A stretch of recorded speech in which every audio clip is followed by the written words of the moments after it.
So once again, thank you all for being here. I know a lot of you traveled a long way to be here. I hope you'll find this topic really of great interest and enlightenment. My presentation today is entitled Fake-Ass Christians. And I think this is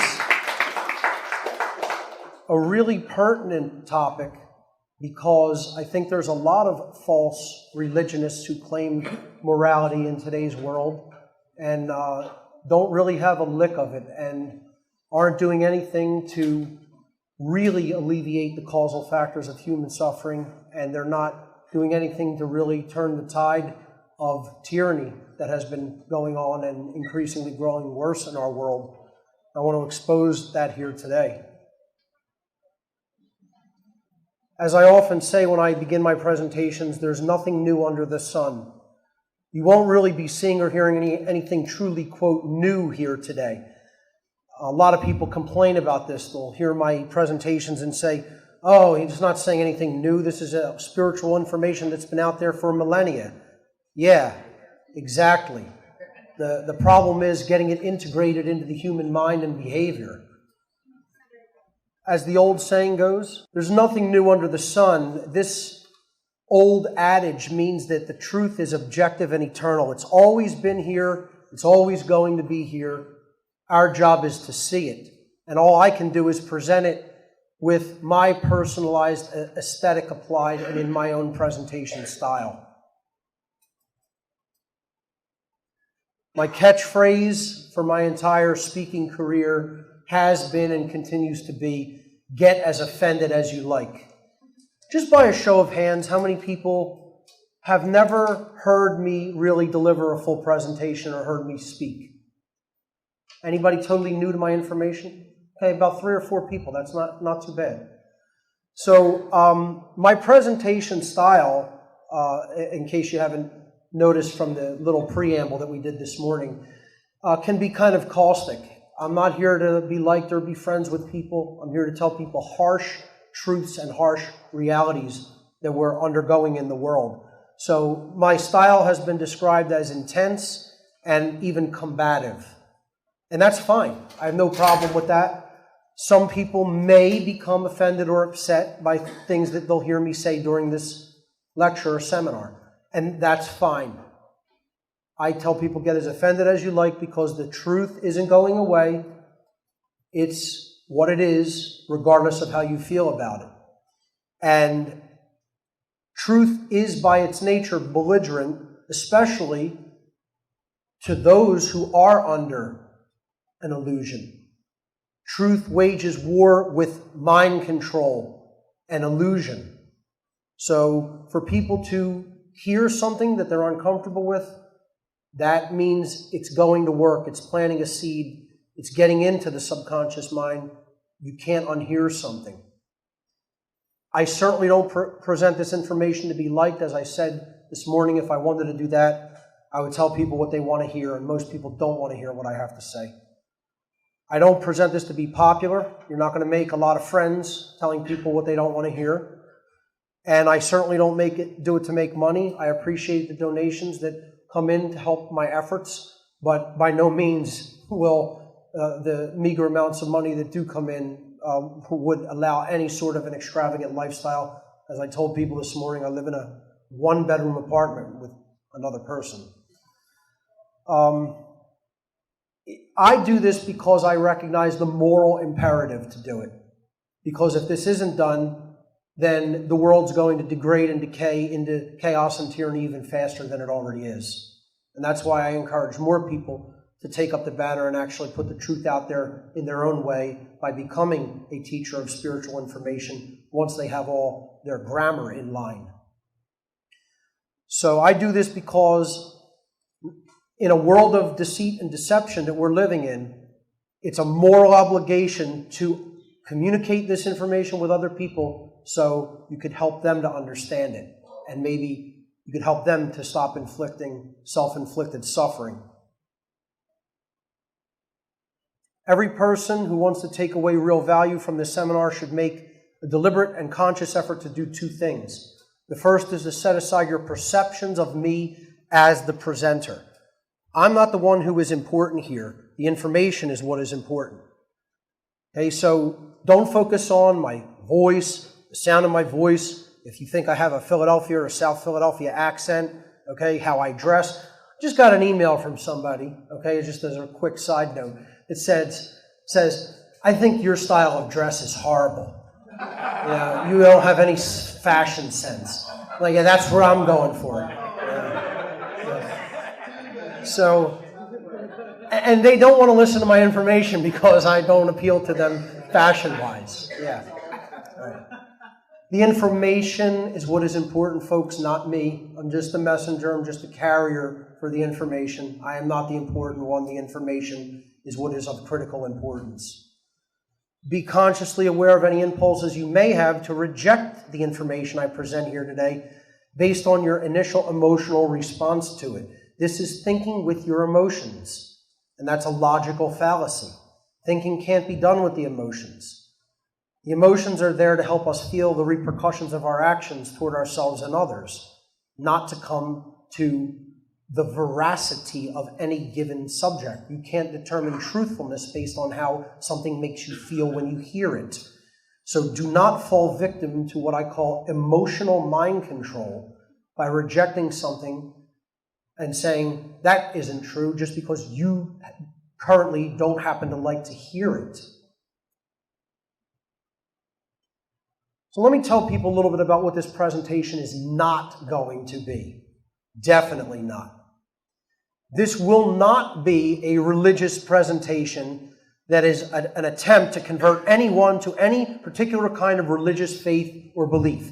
So if all the Christians out there think that, the big, swerve is going to come at the end where he says that he's a devout religionist and accepts Jesus Christ as his personal Savior, you're going to be sorely disappointed in this presentation.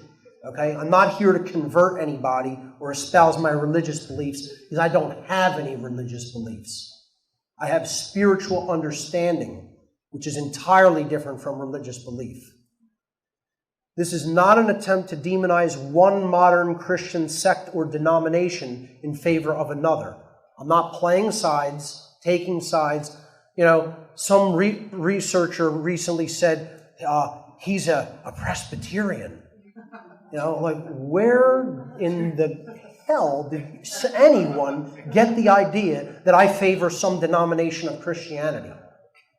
When I've been telling people since day one, religion's the whole problem with the entire world.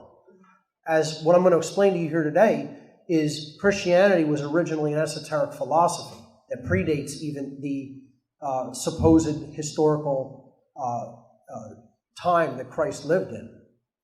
So this is not me getting up here and saying, let me attack Catholicism in favor of Protestantism. That's not what this is. So if you're expecting that, you'll be disappointed as well. And thirdly, this is not a presentation of atheism that is attempting to dismiss any higher power than humankind. I think that's a dangerous ideology in and of itself, and I'll be discussing atheism as well. But I am not going to be doing any Bible thumping or cross-waving in this presentation. So fear not, that is not what this presentation is about. More on what this is not. People will often react to new information with prejudice based on a pre-existing belief system or a religion. And they will filter out what they don't want to hear. So I'm asking everyone, listen very carefully to what I say. Don't put words in my mouth. Don't get things twisted. Okay? Attempt to truly comprehend my words throughout the day. Genuine Christians should find no offense in anything that I say in this presentation. Because this presentation is not an attack against genuine Christian behavior. I'll tell you what, folks, I got more drop-offs from my mailing list than ever before just promoting this presentation. More people said, I'm done with you and I don't even want your information via email on the mailing list that they signed up for because of the name and poster without even hearing the information. That's how prejudiced people are. They don't even want to hear the information first before they make a judgment about it. That's religion. That's what religion does. Okay? So, I'm not going to be attacking genuine Christians. I'm not claiming in this presentation that all forms of Christianity are fake. A lot of people said to me, why bother covering this topic? All Christianity is fake because there's no such thing as Jesus. Okay?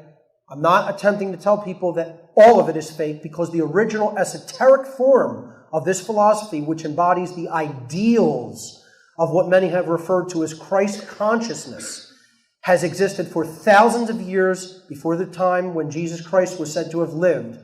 And this esoteric philosophy holds genuine transformative power in the world. That being said, if you attempt to bring your existing set of false religious beliefs into a genuine search for truth, you're going to get nothing but suffering and disappointment every time. Don't be the child trying to cling on to their possession and feeling all insulted because, you're attacking my personal way of viewing the world. All right? You're not going to pick up anything valuable from this presentation. It has to be listened to in its entirety with an open mind. And that goes for the people. I know that doesn't go for the people in this room. I know you guys already have an open mind.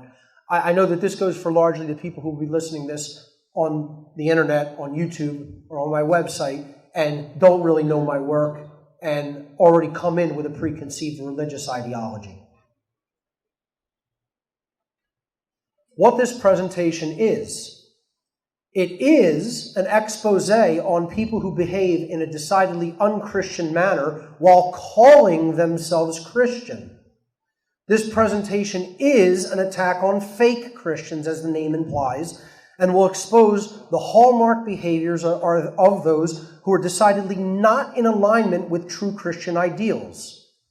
These are people who are posing as Christians. They are imposters who believe that they are authentic in their own mind. They're authentic Christians. Yet they live by the dogma of a co-opted, false version of Christianity, which is actually completely contrary to the philosophy and ideals of true esoteric Christianity. It is important to note and understand that these fake so-called Christians are found equally in all denominations of modern so-called Christianity. So it doesn't matter what denomination you go to, you're going to find imposters and phonies.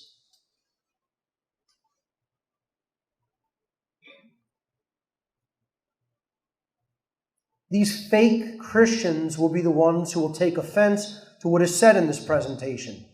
And these are the people that should be taking offense to it, because that's who I'm directing this presentation toward and against. I am exposing their hypocrisy.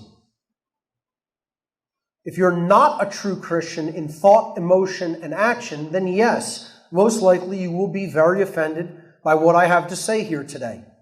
If you are a so-called Christian who is offended by what is revealed in this presentation, and by the time you finish hearing this information, my hope is that you'll receive and understand the knowledge that is necessary to align yourself with true and authentic ideals and behaviors of a being that embodies genuine Christ consciousness.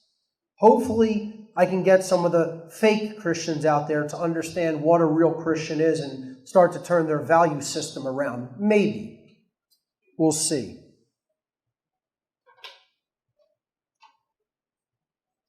I am today going to expose what people seem to be on the surface, but then you dig a little bit deeper and there's something entirely different altogether.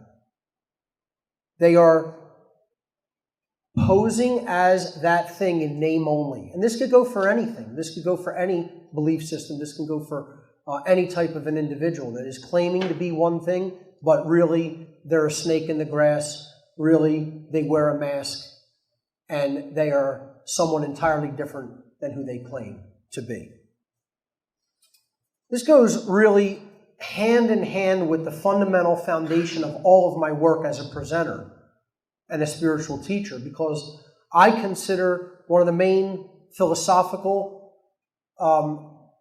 groundwork upon which I base all of my teaching is the distinction between the genuine world, or the natural world, and the artificial world, the world of simply constructural ideas that aren't genuine in nature and aren't inherent to nature. And this is part of the problem, is people believe in illusion. They believe in things that aren't true. They believe in fantasy. My work delineates reality and illusion. That's what I think is one of the most important things to helping people to break the spells that they are under, the mind control that they are under. The mind control is falseness. It's illusion. It doesn't hold any real weight, bearing, or morality in the real world. And that's why the world's going into total abject enslavement if we don't turn it around and recognize reality from fantasy, if we don't recognize truth from falsehood. Fundamental fabric of my work from day one. And this presentation will be a continuance of that theme.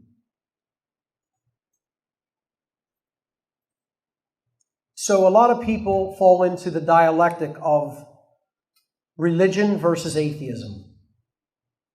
This is a mind-controlled dialectic, and it's a divide-and-conquer strategy dialectic.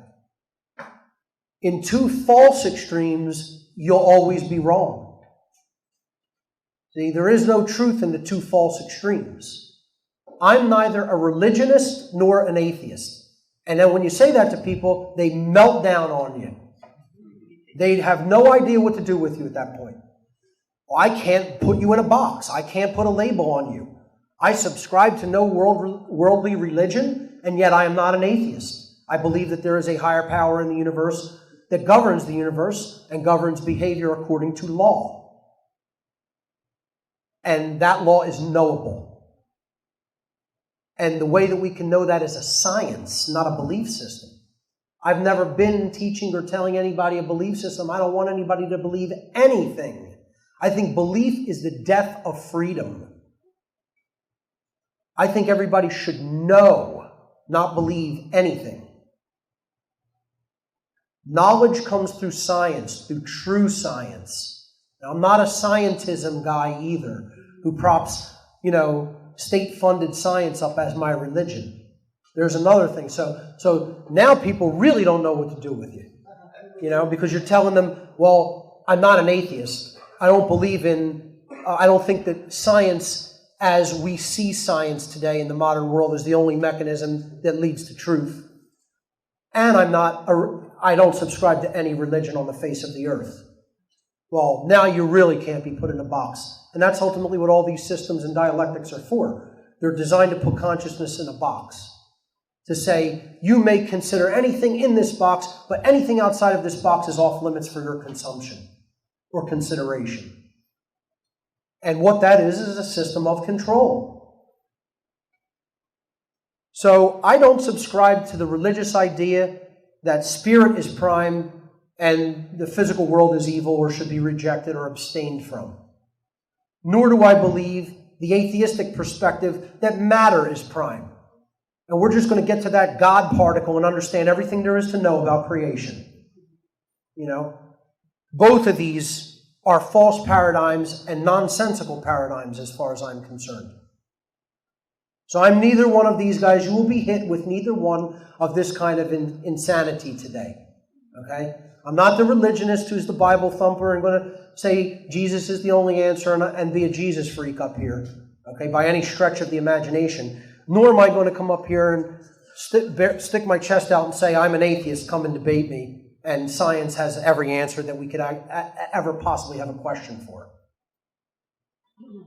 So that's not this presentation either.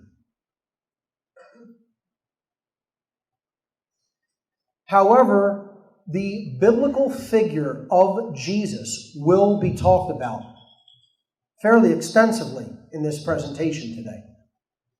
And that's unavoidable because he is the allegorical figure of the esoteric philosophy in the modern world that I'll be discussing.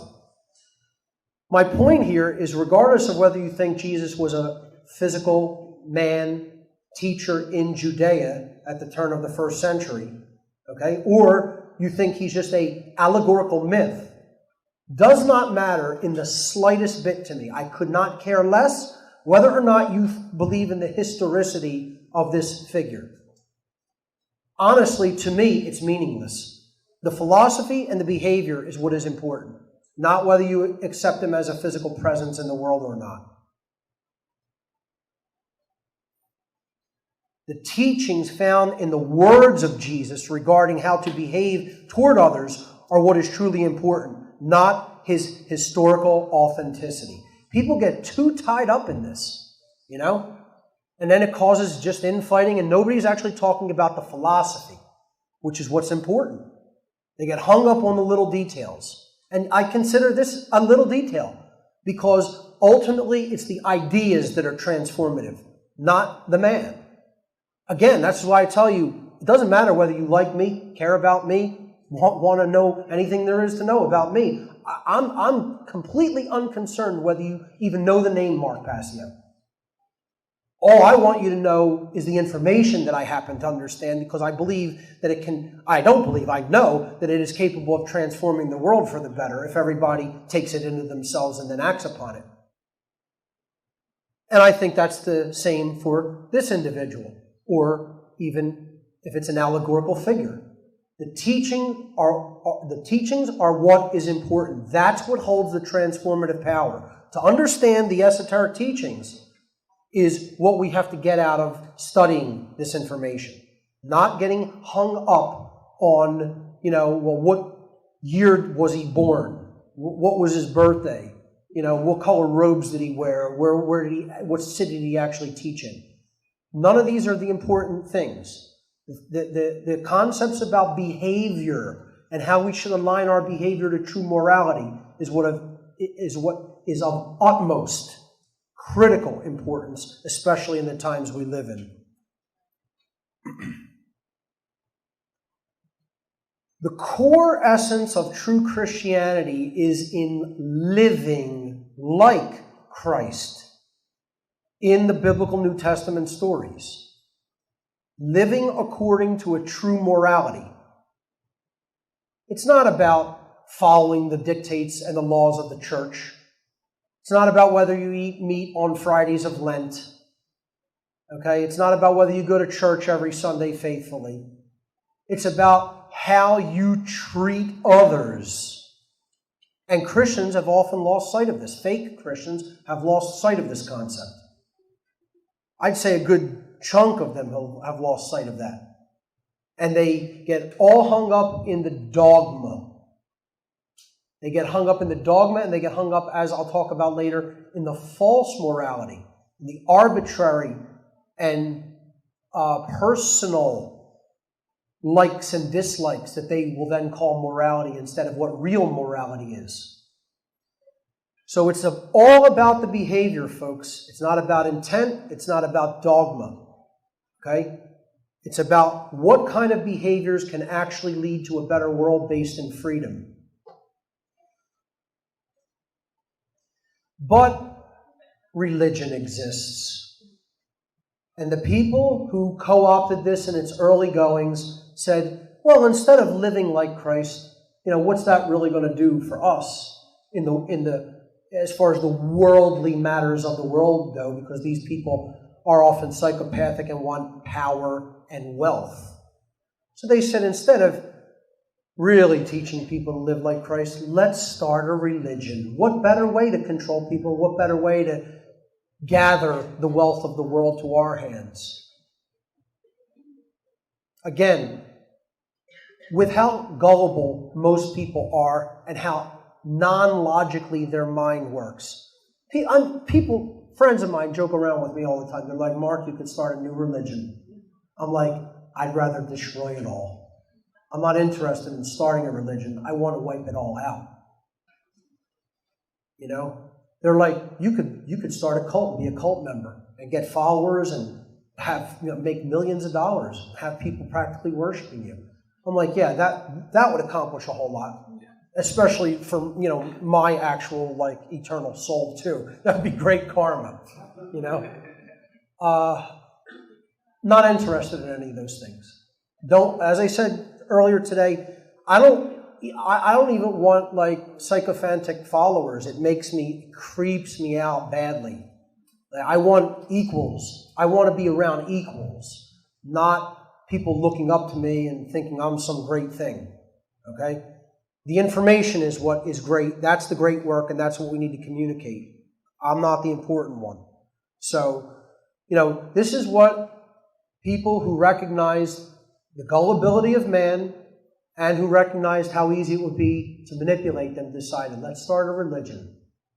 Then we really have something going. Then we really have people living and breathing and dying at our command. And that was the co-opting of true Christianity and turning it into a religion.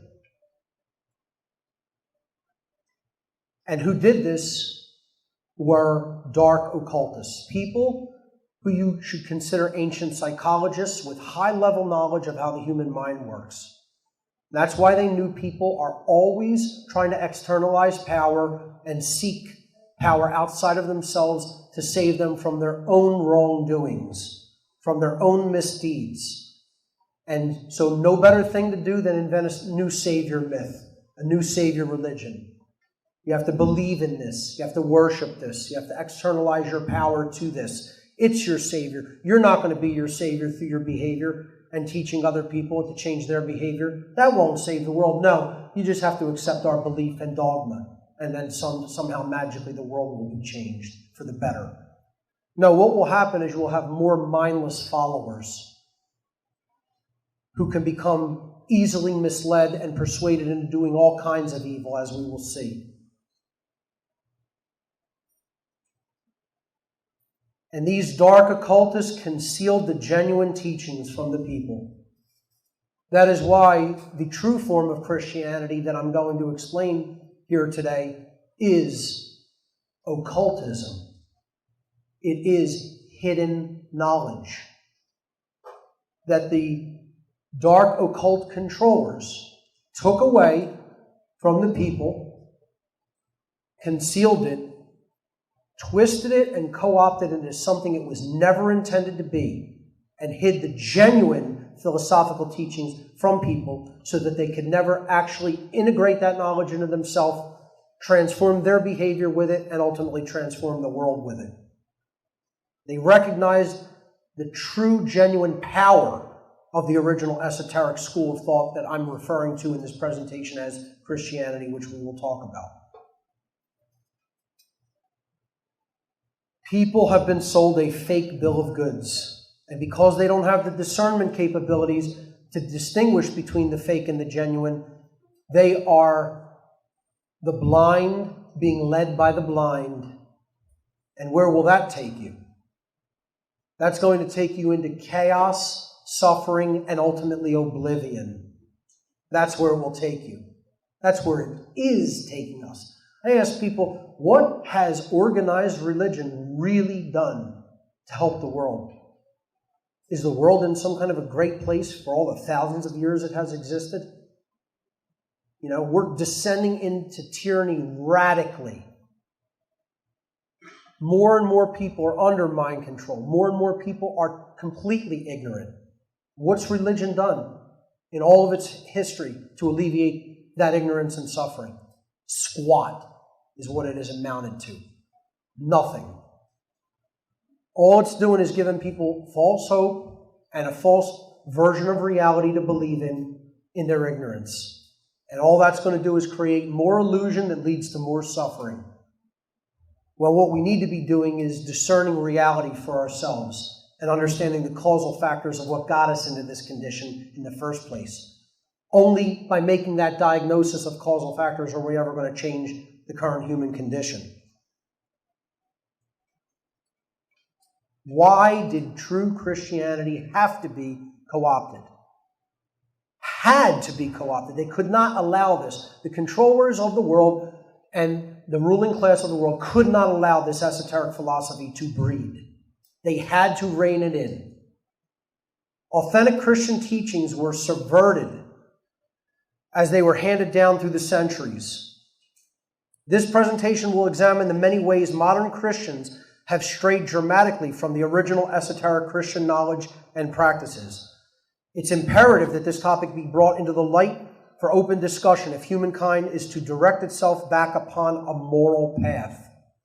The mind controllers and social engineers of the world needed to co-opt these teachings and pervert them, because those who knew this information would not ever be easily controlled or brought to the bidding of the ruling class.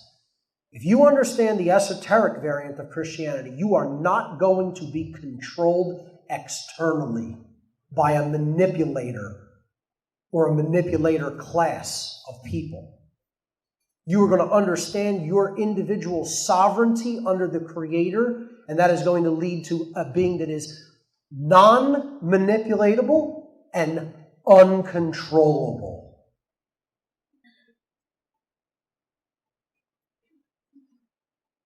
The rulers of the world can't have that, folks. They want us fighting with each other eternally. That divide and conquer method weakens us and strengthens them. The main purpose of all false religion is to control people by distracting them from an accurate understanding of natural law. Natural law is what I refer to as the most deeply occulted information on the face of the earth, because it's the understanding of what real morality is. And the controlled class does not want you to understand real morality, because they know immorality is what keeps them in control of the masses of people. That lack of understanding creates infighting among the slave class and makes them far easier for their masters in the ruling class to control. This is simple dialectics and divide and conquer strategy. One only needs to look at the history of war, division, and distrust that religion has fomented in humanity, and the endless suffering created by people who have claimed to be acting, quote unquote, in God's name. Some of the worst deeds in human history have done by those claiming that they had God on their side and were acting in His name. Religion is the one and only problem in the world, folks. It's the one and only problem. People, they'll do these little Facebook memes, where they'll say, if you could alleviate one thing in the world, what would it be? And my answer is always the same: religion. Because if you understand what religion really means, you understand it is not doing anything good for anyone. It is what is holding us back. The word religion itself comes from the Latin verb religare. The verb religare means to bind, to hold back by tying, or to thwart from forward progress. So if in ancient Latin you described tying a horse to a post so it couldn't move, you would use the term religare, to tie it up, to thwart it from moving away, to keep it where it is. That's what religion does. Now there's an alternate definition of religion, which means to tie back to or to reunite with something.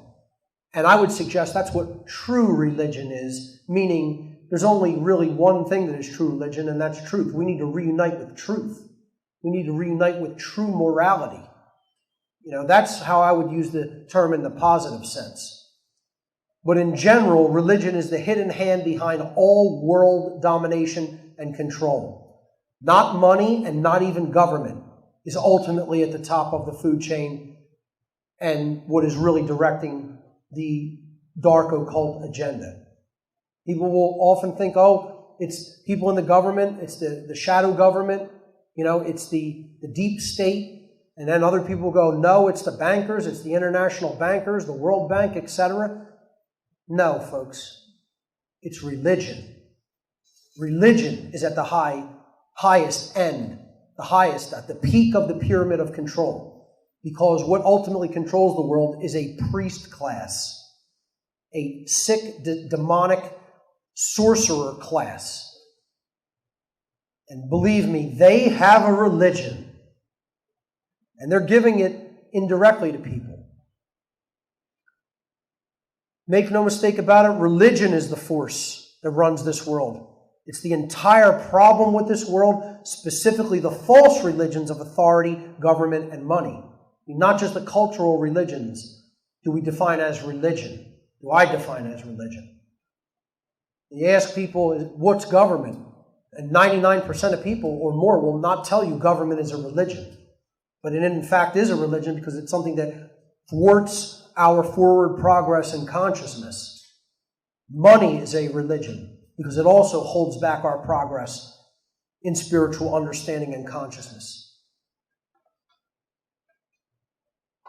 Truth is the one and only true religion, meaning that knowing the truth about who we are and how the laws of reality really work is the only thing that can reunite humanity's collective behavior into accordance with natural law. Again, another meaning of the word religion is to reunite. To seek and understand the truth about what's happening within and around us is an essential and fundamental aspect of true Christianity. True Christians understand human consciousness. They don't shy away from the word consciousness. Fake Christians do that. A lot of fake Christians hear the term Christ consciousness and they're, it's New Age stuff. Trust me, I'm as far away from New Age religion as you can possibly get.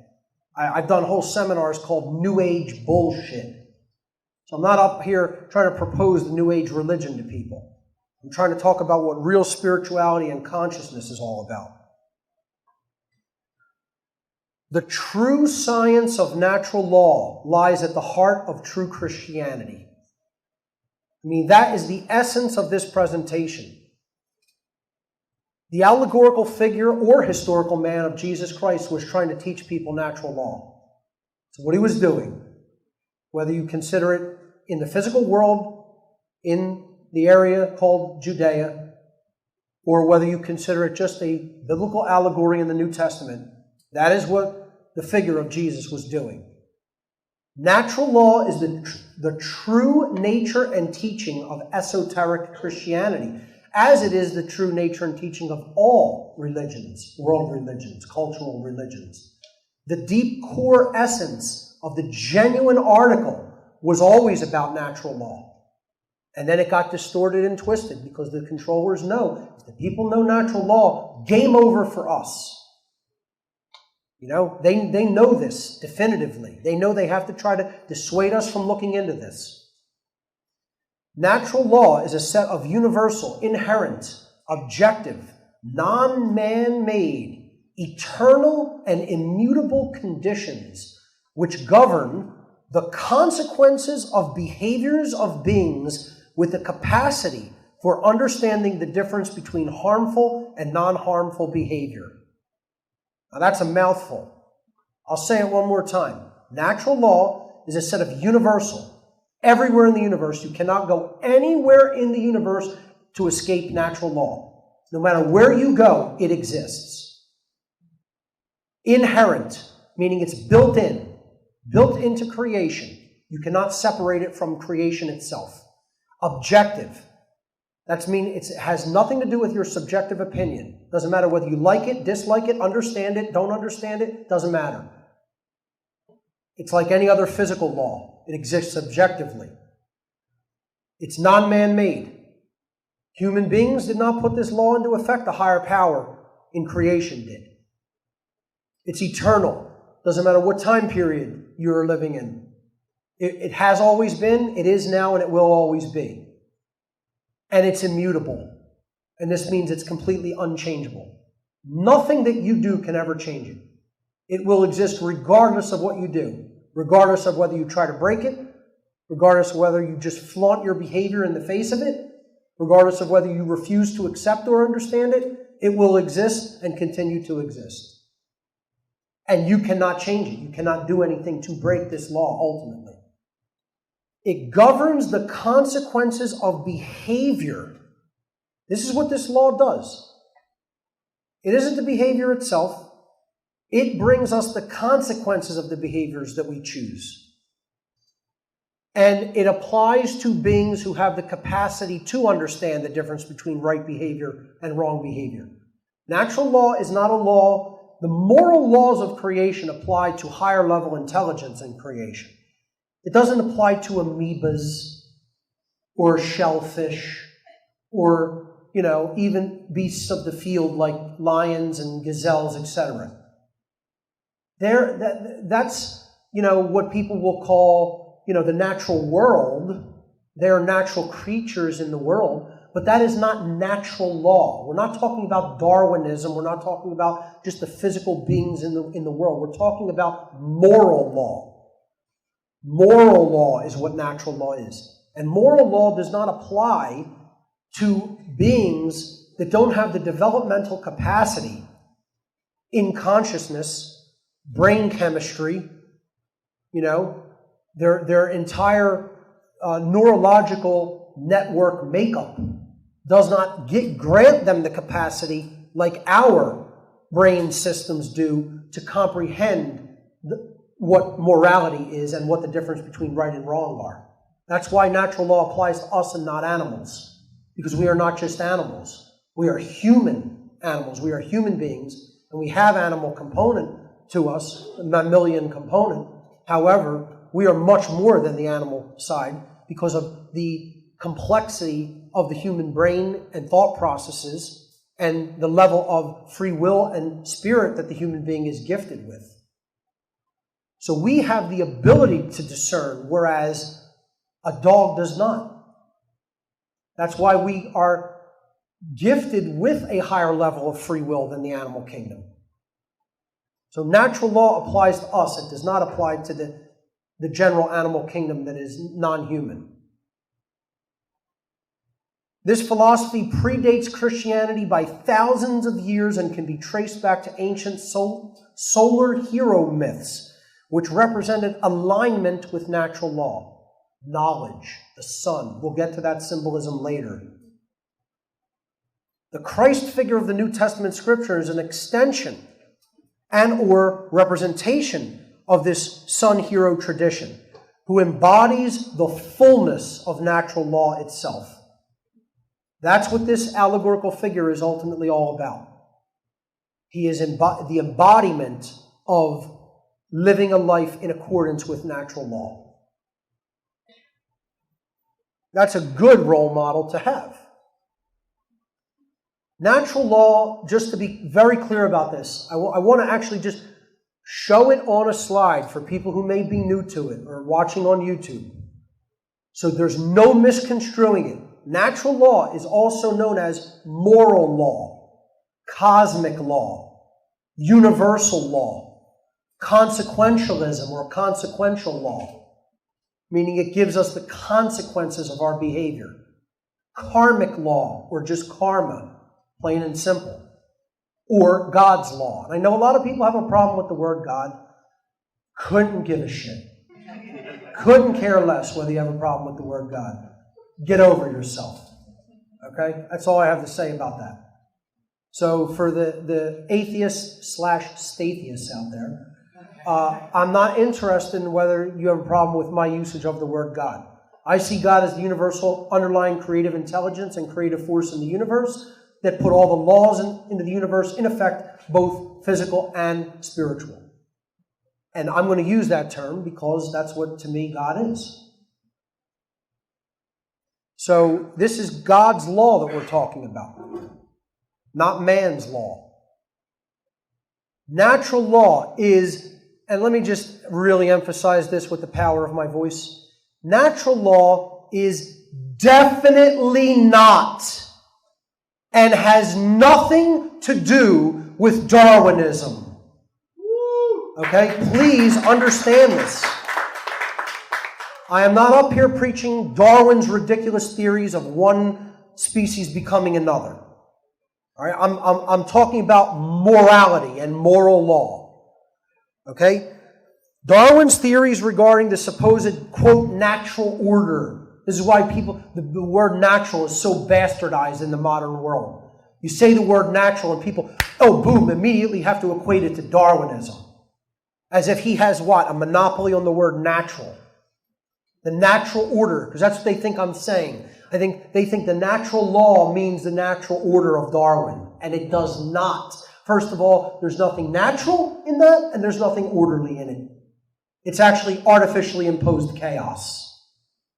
Because what it's all really ultimately about is racism and it's about becoming psychopathic enough to just be the most vicious of creatures to rule others. That's what real Darwinism is really telling people to live by and be about. Okay? It's telling people they're no different than the animals of the field. Natural law is certainly not the survival of the fittest. Okay? We're not talking about the survival of the fittest, the most ruthless. Natural law is about doing the right thing and receiving orderly consequences and freedom as a result, versus doing the wrong thing and receiving chaotic consequences and slavery as the result. That's what natural law is. So for the first timers and people listening on the internet, understand this. This is the title card of the 9-hour-long seminar I gave on natural law several years back. It is the most critical work that I have ever put out. People cannot understand what I am ultimately talking about without watching this presentation in its entirety. Most so-called Christians desperately need to watch this presentation in its entirety. Maybe you'll go from being a fake-ass Christian to a genuine Christian when you're done watching it. One of the underlying things to understand about genuine Christianity is what the figure of Jesus really represents. What you're reading about in the Bible is a being who is teaching people how to live an anarchist lifestyle. How to live with only natural law as a guide and a role model.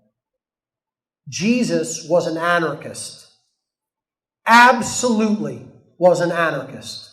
A genuine anarchist. Again, not one of these absolute fake-ass anarchists. I need to do a whole presentation called Fake-Ass Anarchists, and I'm going to. Right? Because let me tell you something, there are so many groups of fake anarchists out there. We have a whole crap load of them right here in the city of Philadelphia. Okay? Who are communists in disguise, posing as anarchists. Preaching Marxism and saying that's anarchy. No, that's called slavery. They haven't figured that out yet. Because they have no long view of history at all. They run screaming if you hold up a history book and say, you might want to check this out. Here's what happened. Jesus was an anarchist who was in open rebellion against all false authority and false doctrine. He taught the spiritual principles encompassed by natural law, the non-aggression principle and the principle of self-defense against the violation of rights. So, he was teaching people the 2 pillars of enlightenment. He was teaching, don't aggress against others or their rights. But if others do aggress against you or your rights, you have a right to use self-defense of force against that incursion of your rights, against the violation against your rights. In other words, don't be ruled by anyone, and do no harm, but take no shit. That is essentially what Jesus was teaching in the New Testament teachings. And no Christian will tell you that. No so-called Christian will tell you that. Oh, one is telling me that right now. I do consider myself an esoteric Christian. However, people who say, oh, I'm Christian, I follow the teachings of the church and I follow the teachings of the Bible, they won't tell you this. They can't even cognize it. They can't even conceive of it. They can't even grasp the fact that Jesus is an anarchist trying to teach people how to live an anarchistic lifestyle and do away with worldly authority and false teaching, false spirituality. They don't even grasp the concept of who the institution Jesus was at war against, at spiritual combat against. Christians don't even know this, even though it's written right there in their own scripture for them to see.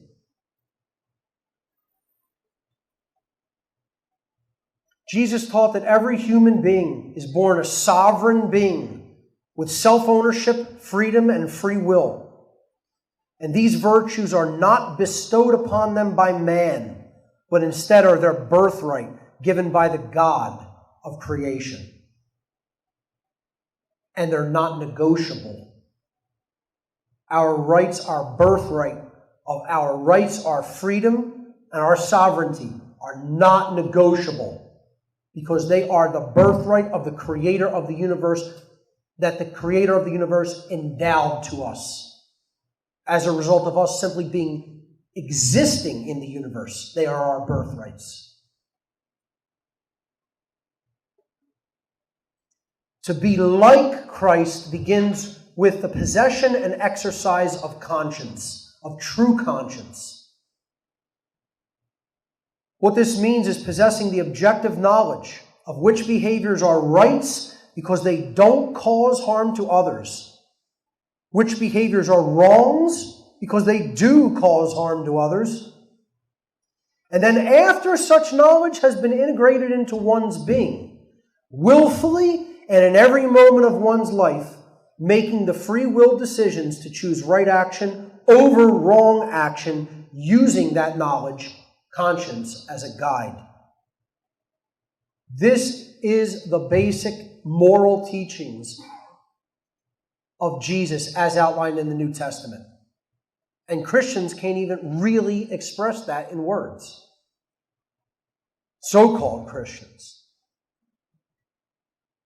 This basic Christ-like behavior in the world requires and involves zero belief. No belief is required, folks. The real aspect of esoteric Christianity is not a religion. It is a way of being and acting in the world that anyone can align their behavior to, which has absolutely nothing to do with believing things that aren't true, accepting religious dogma, accepting any worldly authority like a church or a state. No belief systems or illusions are required. It's an understanding of law that is in place in the universe and how to align our behavior to that law so that you don't cause harm to yourself and others. That's all it is. See, it's like understanding that the force that we refer to as gravity is in effect. Right? This is why you wouldn't go up on top of a tall building and walk over the edge unless you're a stupid idiot who wants to die. And that's what people who don't want to understand natural law are. They're stupid idiots who want to die and be enslaved before they die. That's really what they are. Okay? They refuse to accept something as simple and fundamental as a force that if they flagrantly attempt to violate it, is going to kill them. And natural law is not going to kill them. The consequences that they receive as a result of trying to break natural law is ultimately going to get them.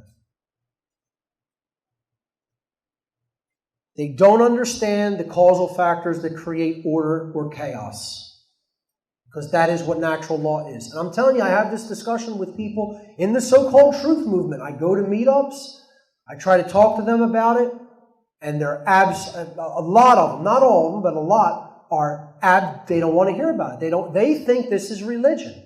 They actually believe what I'm talking about is religion. When I'm outrightly telling them I'm trying to destroy all religion on the face of the earth, because all it does is hold back consciousness.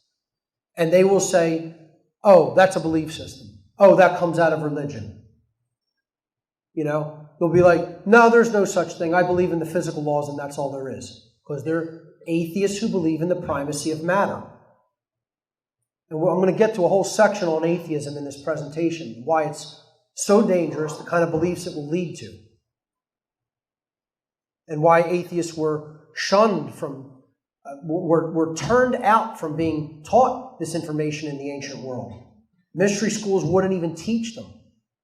See, I'm willing to at least put them on the same playing field and give them the information, you know, because they have the intellectual capacity to understand it. The problem is they don't have genuine holistic intelligence. They don't have the heart-based and the spiritual-based mind to comprehend true knowledge. They can crunch numbers all day long, but common sense, that's a little bit different of a story for them. Humanity's one true divide The only thing that really defines a true difference between human beings, there's only two kinds of human beings in the world, folks. There are anarchists and statists. There are people who know what true freedom is, and there are people who believe that slavery must continue. I put this slide in my original New Age bullshit presentation, and I think people got a pretty good kick out of it, how I compared Jesus to the anarchist, represented him as the anarchist, who's, saying most of his followers are statists. They're the exact polar opposite of what he's teaching. You couldn't have any deeper irony. Jesus is the anarchist trying to teach people natural law, and the people who are calling themselves his followers are the polar opposite philosophy, ideology of him, and they're statists who believe that slavery has to continue in the world through government. Statism, the brilliant idea that we give a small group of people the right to kidnap, steal from, and kill us so that we can protect it from people who will kidnap, steal from, and kill us. Yeah, that makes perfect damn sense, doesn't it? The logic is just, it's flawless, Lovers of truth and freedom are the true followers of Christ and his message. See, you'll never hear a Christian tell you that. You'll never hear a Christian religionist tell you that. No Christian has ever said to me, ultimately what Christianity is about is freedom. It's about knowing the truth so we can be free. No. They'll tell you it's about believing in Jesus as your personal Savior, and if you don't, you're going to go to hell. Freedom isn't even a word in their lexicon. You'll very rarely even hearing freedom versus tyranny discussed in any religious institution or organization. They just stay completely away from the damn word itself. They won't even use the word freedom. Certainly won't tell you what's really involved to acquire it, because half of them are too ignorant to know that. They don't even know that themselves. The people who are destroying Christ consciousness, destroying Christ and his message, are statists. Because they're putting Satan's kingdom into effect.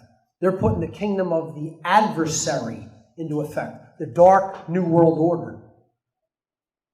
They're putting a system of violence, coercion, and slavery into effect in the world. And people like that would dare to call themselves after the name of Christ. Even the conceptual name. I don't care. Like I said, I could care less whether you think it's a genuine figure. Even to call yourself after the concept of Christ is practically a sacrilege because of what the concept represents. And then people will say, yeah, I'm a follower of that. And then in the next breath tell you government must exist. Or they'll even tell you it's ordained by God. Oh, we're going to get to that. Don't worry. Imposter Christians. Intention is meaningless. Behavior is everything. You forget what people tell you. Oh, I intended that. This is what I really want. This is what I really mean. And then they go and do something entirely different. Their behaviors betray them. Imposter Christians believe that their behavior embodies the teachings of Jesus as put forward in the New Testament. Key word there, believe. Yet they don't understand or live by the non-aggression principle, nor do they practice the golden rule. Fake Christians support all of the institutions that Jesus was rebelling against, and that Jesus was teaching about as a form of spiritual enslavement, including religion, money, and government, what I refer to as the unholy trinity. These are the very institutions Jesus was at war with during his life and that he spiritually taught against and was trying to explain to people these three things comprise a spiritual enslavement system. And once again, you'll never hear that from a so-called religionist Christian because they're imposters. Understand this biblical adage, you shall know them by their fruits. You will know them by their deeds. You will know them by their actions. Not their words, not what they say they intend. All of that is meaningless. You have to look at what someone's behavior is. What are they really building in the world? What are they manifesting in the world through their behavior? And if you look at the true answer, and if you're honest with yourself, what they are manifesting in the world is slavery, not freedom. Not what God wants, which is freedom for everyone. They're manifesting slavery, which God wants for no one.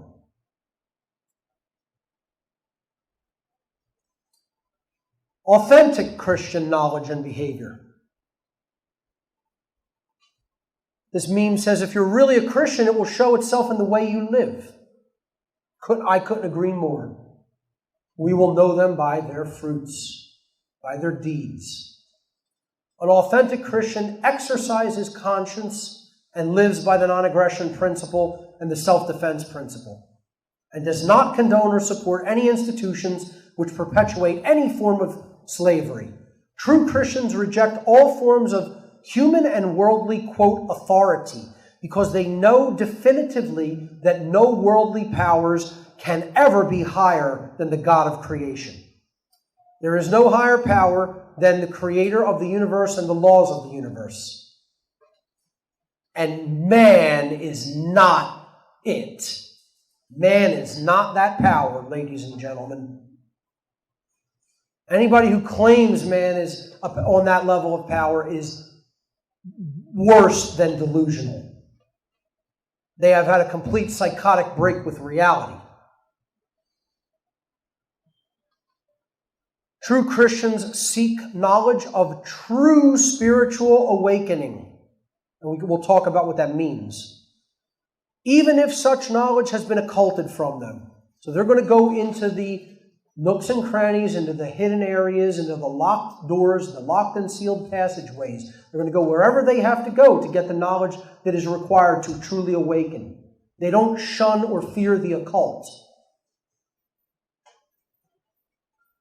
They practice the golden rule, and they place ethics above their own personal gain.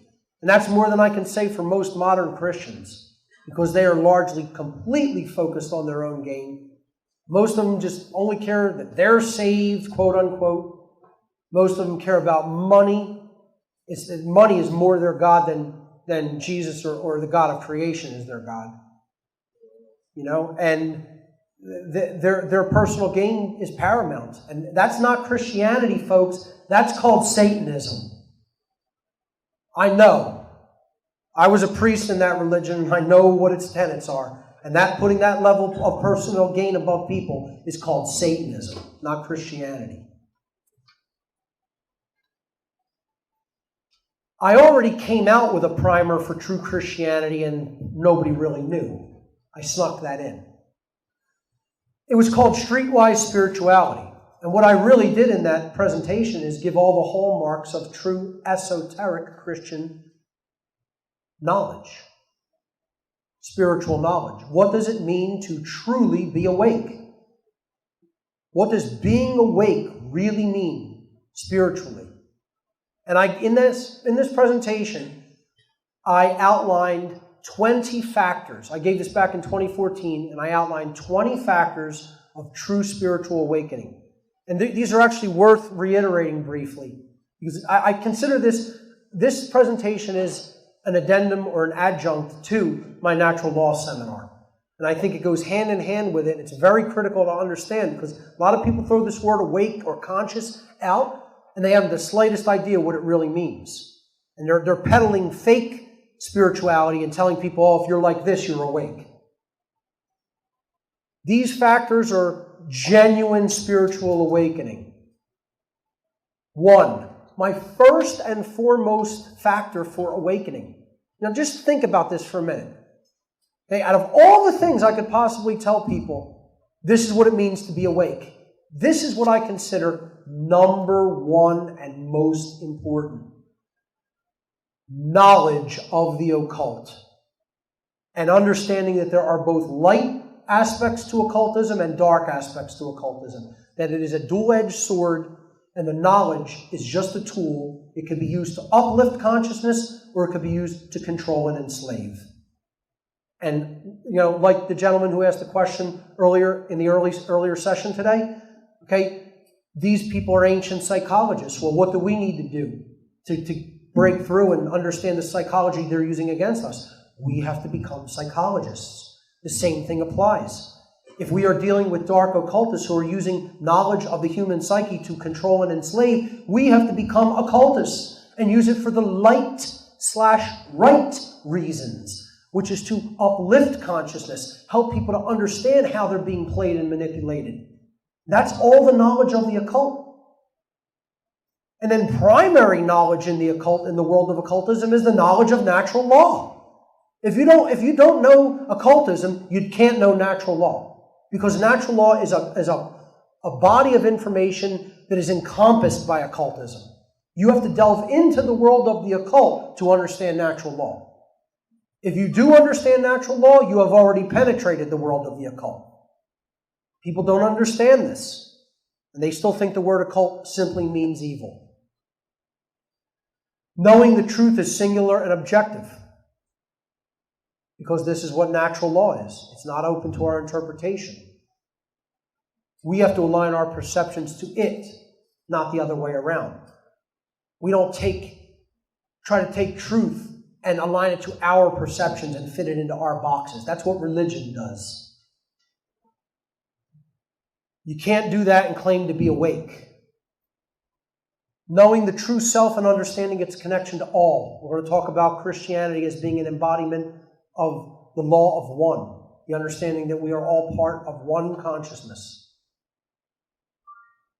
Knowing that neither the physical nor the spiritual realities take precedence over each other. We are spiritual beings having a physical human experience. This does not mean that the fleshly, worldly, physical realm is unimportant and that we should just not consider it or not try to improve it. We shouldn't put the spiritual realm on a pedestal above the physical world. This is the spiritual world. You're in the spiritual world now. This is the playground. This is the playing ground to have the experience of spirit, the physical domain. Matter isn't prime either. You go to the opposite end of the imbalance and you think matter is prime and everything can be boiled down to substance and physical things. No, it can't, because there is a spiritual reality that underlies matter. Neither one need to take precedence. We need to be spirit in the flesh, in the world, but not of it. Because this is where the game is played. This is where the actual learning takes place. This is where the actual action for changing things takes place. Real spirituality is being out of ego identification and ego attachment. It's about exercising true discernment and judgment, which I'm going to have a whole section on later. Being mentally free of all false religions. Knowing that there is no such thing as knowledge which is negative. No knowledge is negative. Knowledge is neutral. It's whose hands it goes into. What is their level of consciousness and understanding? What are they going to do with that knowledge? That's what determines whether it is good or bad. It's not negative to look at something, even if it's dark, even if it's scary or foreboding. If you don't look at it, you're in ignorance of it, and that's not bliss, that's spiritual death. Real spirituality is knowing the causal factors that have led to the current human condition. Again, not knowing natural law. Real spirituality means understanding and living in harmony with natural law. Knowing what conscience is, the difference between right and wrong behavior, and then exercising conscience of our own free will, for ourselves, choosing right action over wrong action. Knowing and living both pillars of enlightenment, the non-aggression principle and the self-defense principle. Knowing that all authority is an illegitimate illusion and that all government is slavery. That's one of the factors of being spiritually awake. How many Christians can say that? Recognizing the critical importance of free will and personal responsibility. Knowing that enlightenment is not about pursuing bliss in a world filled with suffering. You know, it's not about just saying, oh, I'm okay, so I'm going to go and have a good time. Who cares who else is suffering? That's a complete contradiction against the law of one. And there's nothing spiritual about that kind of behavior. True spirituality is about knowing what true forgiveness really means. What does turn the other cheek really mean? What is real forgiveness? We'll get to that later. It's about knowing the difference between what cannot be changed and what should be changed. Because there are things that cannot be changed, like natural law. There are things that should be changed, like the current human condition of slavery. It's about caring enough to take real-world action to create real-world change. This is about doing, not just about knowing.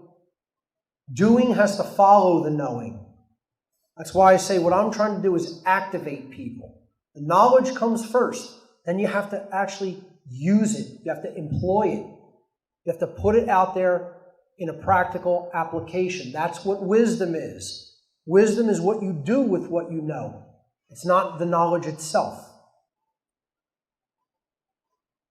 True spirituality is about knowing that enlightenment is about influencing others to improve themselves. Again, another researcher recently vehemently attacked, well, not necessarily me, but really all researchers who are trying to quote-unquote wake people up and do the great work. The great work is about waking other souls up to truth. And this individual said, stop trying to wake people up. That's not your responsibility, and it's actually not your right. No, it's not my right to speak when others are in abject ignorance. I beg to differ. I also beg to differ that we shouldn't be teaching people the difference between right and wrong when they're clearly not in knowledge of it or don't care. Because, again, I'll say it again, their ignorance is our enslavement. They affect good people with their ignorance who don't want to be enslaved and who do want to lead a moral life. I have every right. This has nothing to do with religion, folks. I have every right to shove this down whoever's throat. I want to continuously talk about this too. And I will continue to do that till the day I die. Okay? And that is spirituality. People don't really have the right to refuse this information because this is about our interconnected freedom. People have an ignorant. I'm allowed to remain ignorant of how to bake a damn good blueberry pie. Okay? Or a damn good New York cheesecake. I am allowed to remain ignorant of those things. I am not allowed to remain ignorant of what a right is. So then I can say, I'm going to go out and violate somebody else's rights, or I'm going to just look on and do nothing while other people's rights are violated endlessly. Or even condone the violation of their rights. No, none of those things are rights. People don't have the right to even think that way. Because that thinking is intricately interconnected with all of our freedom, because our freedom is not individual. Unfortunately, it's collective. Very unfortunately. You can go live on your own planet, you'd have your individual freedom. While you're living on here with billions of other souls, unfortunately, your freedom is tied to theirs. And that means their ignorance of true morality affects your freedom and the freedom of other beings who want to be free. So, the people out there who say don't try to wake people up spiritually, you don't know what the fuck you're talking about. And you're completely spiritually asleep.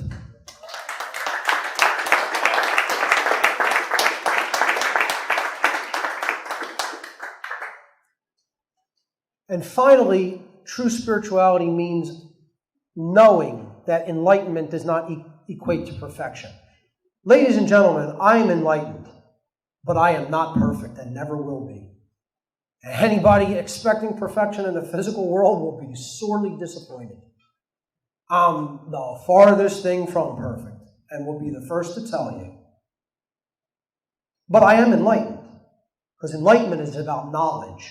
It's not about living a perfect life. This is what fake-ass Buddhism will sell you on. I'm going to get into a little bit of Buddhism later, too.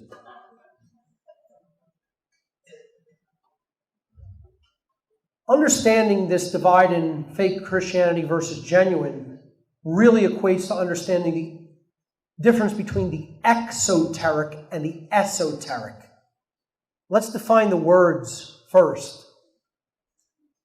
The word exoteric comes from the Greek exoterikos, meaning outer, external, or on the outside of.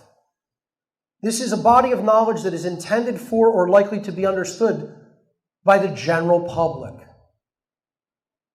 It is current or popular among the general public. It relates to the outside or external, so-called external world. We're skirting the periphery with the exoteric. We're not getting into anything deep or meaningful or truly of significance or true importance. The exoteric is like, go to church on Sunday, put money in the collection plate, say 3 Hail Marys and 2 Our Fathers and go to sleep. That's the exoteric.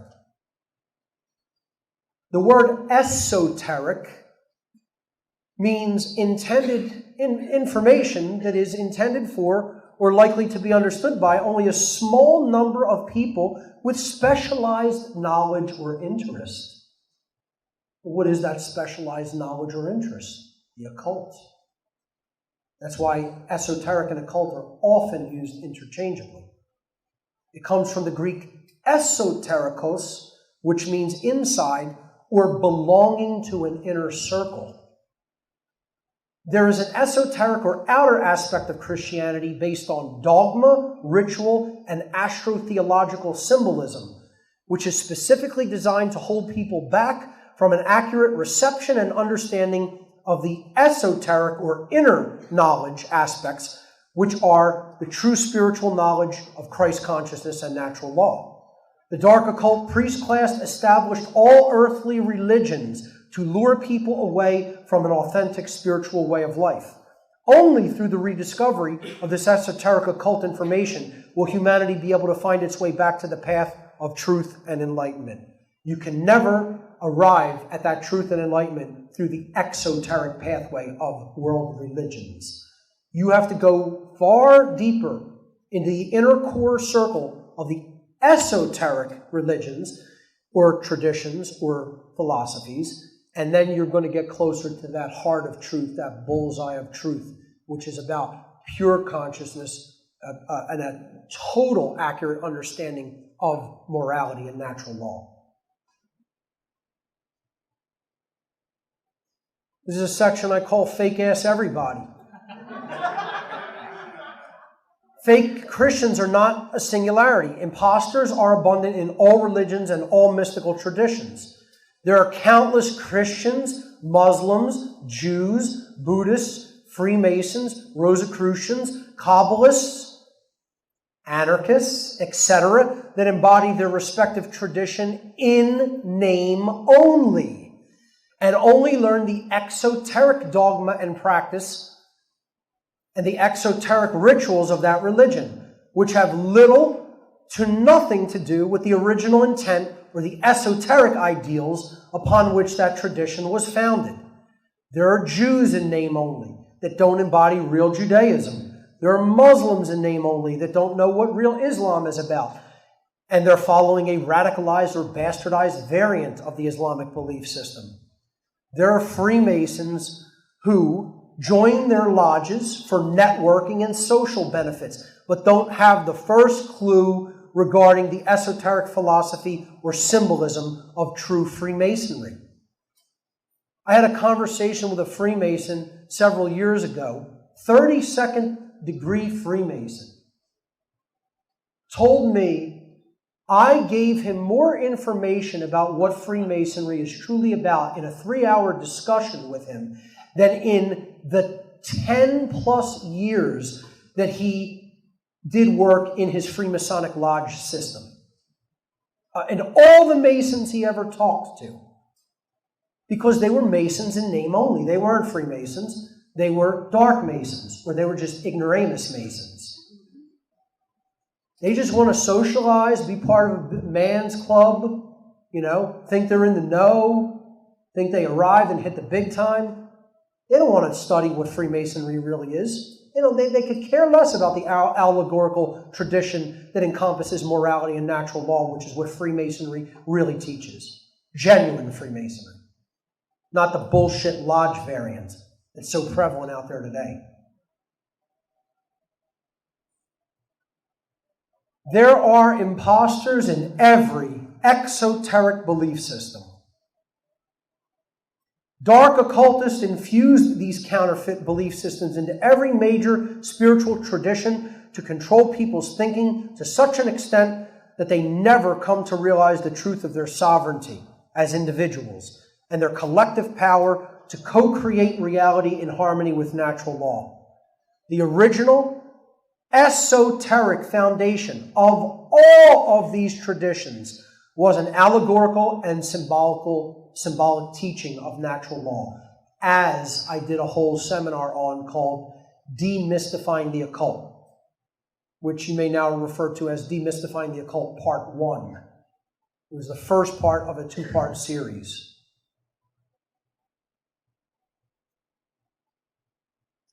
To understand what I'm going to be talking about regarding true versus fake Christianity, you have to recognize that relational thinking is required. This is often about symbolism. This is about allegory and symbolism, so you have to be able to think relationally.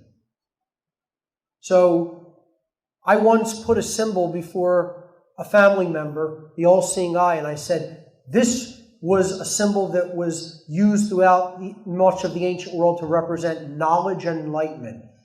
And the person went, how could that be about knowledge and enlightenment? It's an eye. Could not grasp the fact that an eye in the triangle with light, radiating out from it was representative of an idea or a concept regarding knowledge. Couldn't grasp it. All they could see was the eye. Their mind literally could not grasp that concept that we are relating an eye to a conceptual idea. Couldn't grasp it. That's how deadened relational thinking is in some people. I'm telling you, this is what our work is, folks. I say, this is fundamental stuff, but there really are people who are dumbed down to such an extent that they have a hard time grasping even the most fundamental things. Relational thinking is required to link conceptual ideas and understand that words, definitions, and symbols can have varying meanings and are subject to context. Your internal mental definition of Christianity may currently be limited to a 3rd century Constantinian version of that tradition, meaning the church version. Those who get hung up on fixed meanings will have a lot of difficulty employing the kind of relational thinking required to understand the occult, including the esoteric variant of Christianity. Such relational thinking will apply to a range of philosophy, words, and symbols. For example, what the concept of Lucifer is and means will vary tremendously depending on whether we are discussing light Luciferianism or dark Luciferianism. Lucifer is not one thing. The concept of Lucifer, when taken in context, will change meaning in relation to which school of thought we happen to be discussing. So if you get hung up on the word, you're not going to get the concept. The word Lucifer can mean 2 different things, just as the word Christ can mean 2 different things. The word Christianity can mean 2 different things. We have to understand it in context and in relational thinking.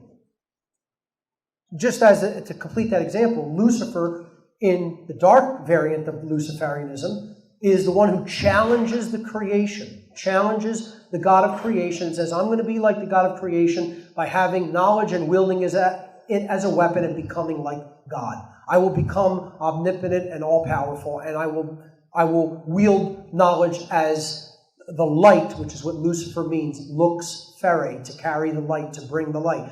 I will bring the light for the purpose of control and enslavement. That's the dark Lucifer. What people may call the biblical / Christian variant of the fallen consciousness. The fallen knowledge. It's the black sun, using knowledge as a weapon. Then there's the light Lucifer, the true light bringer, bringing the light of the Creator to people, to help them open up their mind and understand morality and natural law. That's light Luciferianism. So the word Lucifer, depending on context and tradition, means two entirely different things. People get hung up on words far too much. We have to be flexible. I'm not saying just redefine every word that exists. I'm saying when you have a symbolic concept. I know a lot of people have a problem with the word patriot. People have called me a patriot, and other people go, oh, aren't you insulted by that? No, I'm not, because I know what patriot really means and what it means to me. Somebody like, Alex Jones, regardless of what you think of him, when he's saying rallying patriots worldwide, that doesn't just apply to the United States. So a patriot's not just somebody who just has fervor for America. There are patriots worldwide who want real freedom. Patriots are a true freedom fighter in the true sense of the word. I consider one of the highest honors that was bestowed upon me. I got a Lifetime Achievement Award from the Tesla Science Foundation for trying to bring Tesla's name to greater prominence. And they gave me a test of Nikola Tesla. A bust of Nikola Tesla. And when I was introduced to receive the award, the president of the Science Foundation said that he considered me a true American patriot. And I will take that as a high honor. I'll take that word in its true definition as a high honor.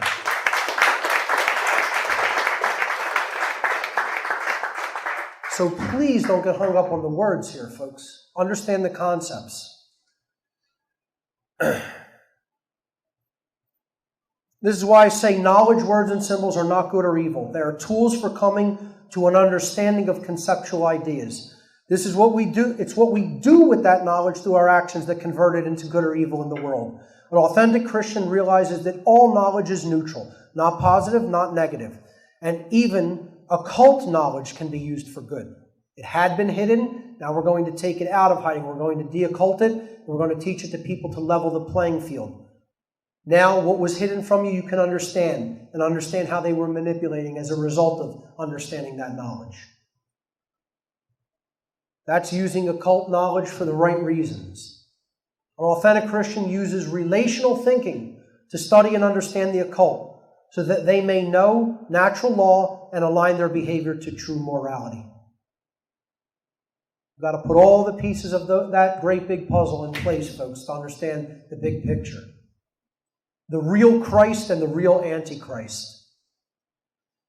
I'm going to first explain this section from a numerological perspective. Numerology is a form of relational thinking that can be used to illustrate conceptual ideas. It is an occult relational thinking system. That's what numerology really is. Applying this relational thinking can allow the concept to open into a deeper understanding.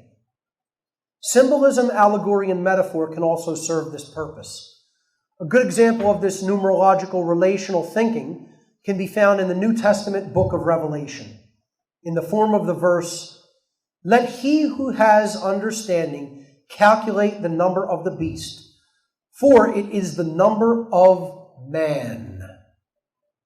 It is a mistranslation to translate that as the number of a man. That's not the term in Hebrew.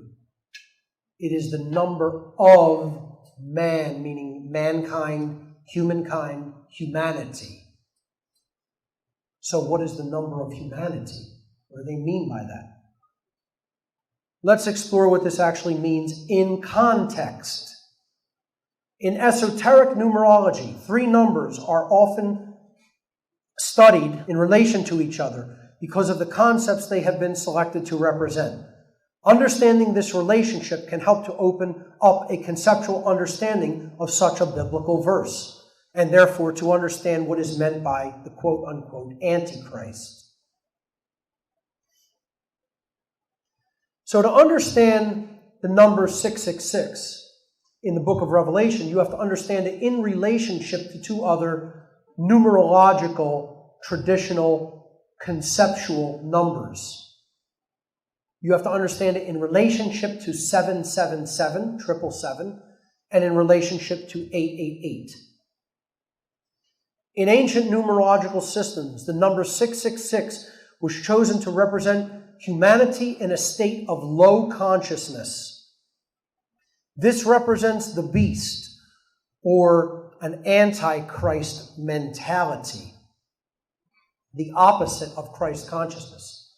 Pure egotism, pure physical identification, no spirituality, dwelling in pure selfishness, dwelling in ignorance, dwelling in apathy, dwelling in non-action and cowardice. That's the 666. You failed in the three aspects of consciousness. And that's what these numbers represent. That's why they're all trinities. It's to represent the Trinity, the Holy Trinity inside of us, our thoughts, our emotions, and our actions. That's why they're all triple digits. They're taking the 888 as the divine infinity, the perfection, which man will never arrive at. Certainly not in the physical domain. Okay? The 777 is the one that stands in between God and the beast. That's the man in as perfected of a state, or at least as developed spiritually of a state as he's going to get in the physical world. This is that Christ consciousness that we're talking about, being in the world but not of it. So 777 traditionally represented humanity embodying a higher level of consciousness, or Christ consciousness, being in the world but not of it. The word Christ is actually derived from the Greek Christos, meaning morally good, virtuous, or holy. This is why they put 777 on the jackpot machines, the slot machines in the casino. It's very interesting. I've done quite a bit in my life, actually. I'll give you a quick anecdote here. I actually used to work for a technology company in Princeton, New Jersey, big occult think tank center of the Eastern Seaboard, actually. I worked for a popular technology company, which I will not name, but I was their lead Macintosh technician. And this is probably one of the bigger tech companies in central New Jersey. I was their lead Mac technician, and they would always send me to Atlantic City and to, not Vineland, Pleasantville. It's called Pleasantville, New Jersey. Okay? This is where there's a company that makes all of the Atlantic City slot machines. I won't mention the name of it, but they make almost all of the slot machines for Atlantic City casinos. And I worked I supported computers in the graphic department of that business and troubleshot the graphics that they put on the slot machines. So I would see this all over the place. Like 777 was just everywhere in this business, And, I understood then what it meant, and, this is why they put these numbers on the slot machines. They're trying to sell you on something that they know that very deep nested in your subconscious, has been traditionally used to represent spirituality, high-level spirituality. They know that's what people crave but yet are missing, and that's what they sell you in proxy, so that they can just keep all that wealth flowing to them. 888 always represented in numerological traditions the threefold infinity, the creator, natural law, perfection in the absolute, which man is not and never will be. Humanity cannot be the 888, for there is no such thing as perfection in the flesh, but we can become the 777, the one who embodies natural law, a herald for natural law, who embodies Christ consciousness, who is morally good, virtuous, holy, if you will. meaning whole, not divided amongst themselves, not torn apart by the adversarial consciousness of the 666, the beast, the divider, the opposer, Satan in Hebrew. We can become the 777 when we work on ourselves and purify thought, emotion, and action. The three aspects of consciousness, the divine Trinity within us. When humanity remains spiritually unconscious, they can be said in the numerological tradition to embody the number 666, representing failure in thought, emotion, and action, the three aspects of human consciousness. This is why 666 is considered the number of the beast, the satanic or antichrist consciousness. The people of this world who dwell in ignorance, apathy, laziness, and cowardice are savages or beasts from a true spiritual perspective, and their consciousness essentially exists only in the animal/reactive mind. They are the true antichrist, the beast, and their thoughts and behaviors work continually to kill the true Christ consciousness. And this is what is meant in the book of Revelation by he who has understanding will calculate the number of the beast, because it is the number of mankind. Mankind dwells in satanic consciousness, in antichrist consciousness, which is why we're enslaved and not free. In the aggregate, let me caveat that by saying, there are people who do dwell in the Christ consciousness. There are people who are on their way to dwelling in that higher level of consciousness. They're on that path. But in the aggregate, humanity is still the beast. Christian prophecies foretell of an antichrist, a false impersonator Christ, who will come and deceive the whole world during the end of days. Understood properly, this concept translates to the people who are falsely claiming to embody Christ and the ideals of Christ. The Antichrist is not one person. The real Antichrist is a way of thinking, feeling, and acting. False modern-day Christianity has brought this massive deception to fruition because they're peddling what they say is Christ consciousness, and it has nothing whatsoever to do with the real article. Today, the greater body of those who claim to be quote-unquote Christian actually embody the antithesis of Christ consciousness. Fake-ass Christians are the Antichrist.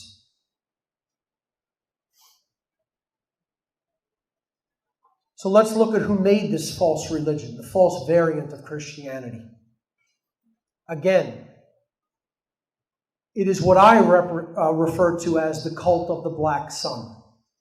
Those who have knowledge of how the universe really works and how the human psychology really works, but are wielding that as a weapon. Therefore, they have the sun, but they have the black sun. This is what I call this dark solar cult that really rules the world. This hidden priest class of sorcerers, mental sorcerers. Our planet has been ruled for thousands of years by a dark solar priest class. This cult has no name to which it is actually referred to by its own members. They don't call themselves the Illuminati. They don't call themselves the Black Sun. They don't have a name for themselves. They just are, and they just do what they do.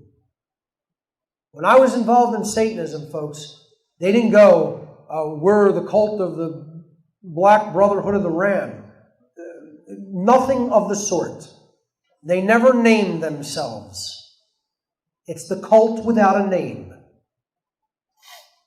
And it's worldwide. And it's every ostensible denomination of faiths. It's every race. It's every culture. It's every monetary class, financial class, believe it or not. People think, oh, it's only rich men enslaving the world. Yeah, that's what you think. And it's women too, folks, before we say it's just all men. No, there are ruthless women in the dark priestess class. Believe me, they hold a lot of influence in it. There were women involved in Satanism that were a lot higher on the occult hierarchy than a lot of the men. So it's everybody. It's not one group of people. It's not white men, rich people, Jews, Freemasons. No. Dark occultists come from all walks of life and every continent on the face of the earth. This cult has no name to which it is referred by its own members, but some people refer to it quite wrongly as the Illuminati. I take exception with them being called the Illuminati. Want to know why? I'm the Illuminati. You're the Illuminati. The people in this room are the Illuminati. Illuminati comes from the Greek meaning illuminated ones. It's a plural word. It means those who are illuminated with knowledge. Why would you want to apply a positive term like that to these jackasses in the dark occult? I keep trying to tell people, if you're enlightened, you're the Illuminati. You're the enlightened ones, not them. They're not spiritually enlightened. They may be enlightened about how to manipulate people, but that doesn't mean that they've reached spiritual enlightenment. I say that term is wrongly applied to this cult because the truly illuminated would never behave in the way these dark sorcerers behave. Their cult uses light or knowledge of the human psyche and the laws of nature against the masses of people who are in ignorance of such knowledge in order to control and enslave them. This is why this cult has also been called the Black Sun, the cult of dark knowledge. They invented the world religions. I keep trying to tell this to people who are involved with religion in whatever capacity. It's like, oh, no. They created all the other religions. They didn't create my religion. They made Islam and Judaism, but they didn't make Christianity. And then somebody who subscribes to Islam say, yeah, they gave a fake variant of Judaism and Christianity, but they didn't touch Islam. And then the Jews will say, no, they gave the Christians and the Islamists a total false religion, but the Judaic religion remained completely true and preserved. Yeah, okay. Everybody wants to take their prejudice into the truth. That's the problem. Can't be done.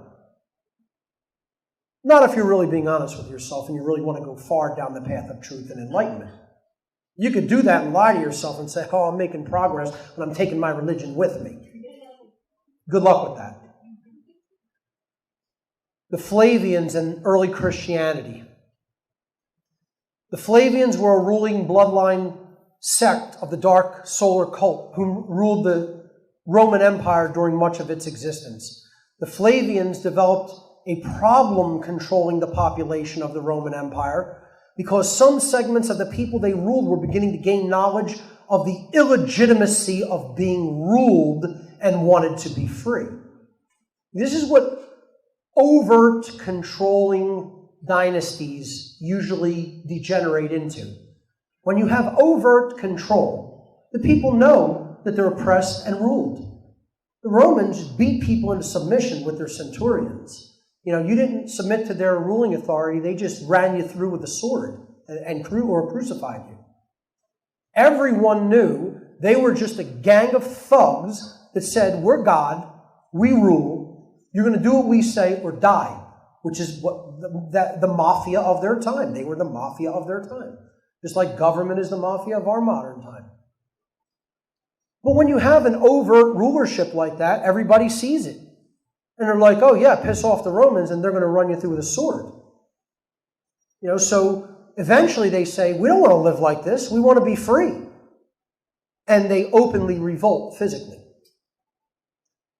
That was the problem that was going on in the early Roman Empire.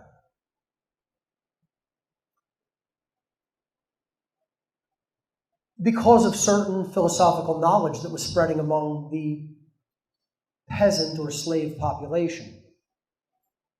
This period of time was known as the crisis of the 3rd century. Oh my God, it was a crisis. Freedom was breaking out. We can't have that. We got to go back into enslavement immediately. This is a crisis. This is what the ruling class, of course, called it. The crisis of the 3rd century. This, quote, crisis in human thought had developed in Egypt centuries before. This earlier awakening was driven by a resurgence of the Egyptian mystery traditions, really the Kemetian mystery traditions, much older than the Egyptian mystery traditions. And again, the word Egypt actually comes from Haigeptos, which means the place of the spirit of Ptah. That's what the word literally means. It was Memphis, the capital of Egypt. And the older word for all of Egypt was Kem, meaning the land of the black land, for the effluvial soils of the Nile, which turned the soil black and made it fertile. So, the Kemetian mystery traditions, named after the land of Kem, were older than the newer Egyptian mysteries that the Greeks took into the Roman Empire when the Ptolemies and other later Egyptian kings were eventually absorbed into the Roman Empire. So this earlier resurgence in thought and spiritual awakening was driven by a resurgence in the mystery traditions being taught at Alexandria. These mystery traditions were, of course, the spiritual core of esoteric Christian thought. Okay? Again, part of where this was happening, this outbreak it was like a renaissance of that day, okay, was happening in Alexandria. And this is Hypatia, who was one of the female teachers at Alexandria. Okay, she taught in one of the places known as the Serapeum, which was an adjunct to the Library of Alexandria. This is a movie that was made about her life and teachings and death called Agora. And Agora means a free and open market, a free way of interacting with other people on a voluntary basis. One of the best movies you will ever see. How many people here have seen this movie? Yeah, this is why. That's it. They don't want you to see this movie. Do not want you to see this movie. Okay? They really don't want the idea of freedom that's contained within it out there. They certainly don't want the idea of a truly empowered, anarchistic type female out there. That's the last thing they want to push in Hollywood. Okay? So this movie got buried hard. They really tried to keep it out of public consumption. Believe me. Watch it. You will thank me for recommending it. It's a phenomenal movie. It's a very sad, depressing movie, though, I have to tell you, because it ultimately is about how this ruling class destroyed knowledge. But it's so worth seeing. It's so worth seeing. You'll love it. And, we need more women in the world today like Hypatia. Anyway, the mystery traditions were, of course, the spiritual core of esoteric Christian thought in early Christianity. But such a mentality catching on with the masses of people, the peasant classes, certainly would not serve the psychopathic ruling class of the Roman Empire. That ruling class had already dealt with the Jewish rebellions a century earlier, and they needed a plan to snuff out this new rebellion in thought before it became a more widespread problem. So they were already dealing with countless Jewish rebellions all over the Roman Empire. The Jews didn't want to be ruled by the Romans. This is what was happening around the 1st century AD, when Jesus is said to have lived. And a lot of people would suggest that his teachings were fomenting these physical rebellions in the Roman Empire. So they needed a plan. They're like, my God, they're not buying into our old lies and deception and disinformation and propaganda anymore, and they're not really respecting even our forceful control. They're really trying to break their minds free. So this is a crisis, and we really need to do something about it. And boy, did they. The Flavians' own astrotheology-based religion was devoted to a solar deity called Sol Invictus, the unconquerable sun. These solar cult members sought to unify the Roman Empire under a common state-run religion by challenging the problematic early Christian philosophy, changing changing the problematic early Christian philosophy to reflect the myths of their own astrotheological solar god, which they themselves inherited from even older solar cult traditions. This just goes way, way back, folks. I mean, you can go back to Tammuz and or Nimrod of Babylon. You know, you can go to the Zoroastrian tradition. You could go to, as depicted here, Serapis of Egypt. You can go to Horus and Osiris, which were solar figures of Egypt. And there's countless solar myth hero figures throughout history. Because again, the sun represented light, knowledge, enlightenment, spirituality. And there were, hero saviors who, conquered the darkness within themselves and thus conquered the darkness of the night through the resurrecting sun. This is where this whole allegorical myth came from. At the bottom of this image here, you see Sol Invictus depicted on a Roman coin of this time period. The continuity of this solar deity mythos can be observed in the stories and characteristics of gods like Mithra, Zoroaster, Dionysus, Horus, Osiris, Serapis, and many, many, many others.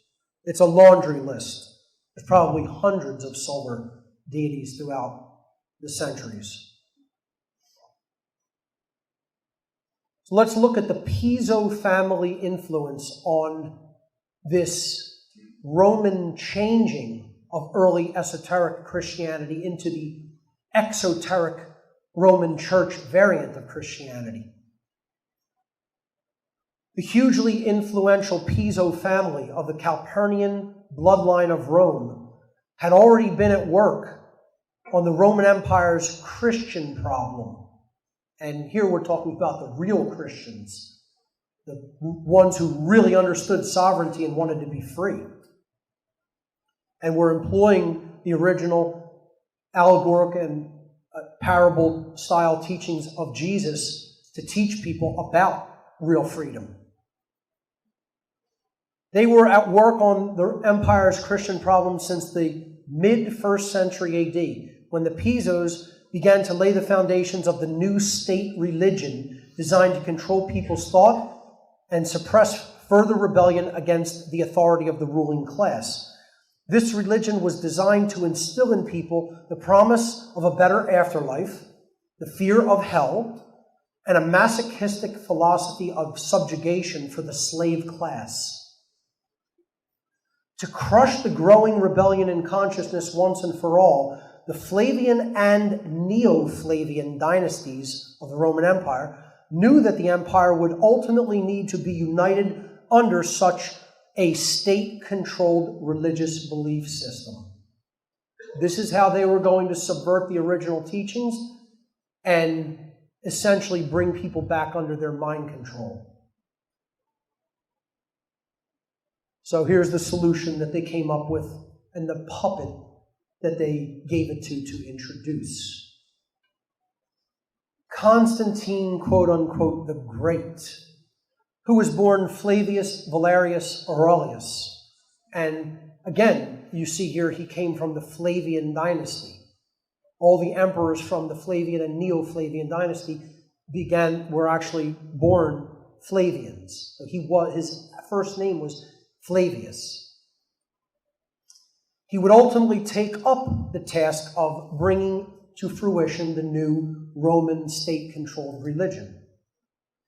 In 325 AD, Constantine held the Council of Nicaea, where exoteric religious leaders of the time were held under duress to develop a Rome-sanctioned legal religion suitable for the masses. And I call this Constantinianity or Constantinianity.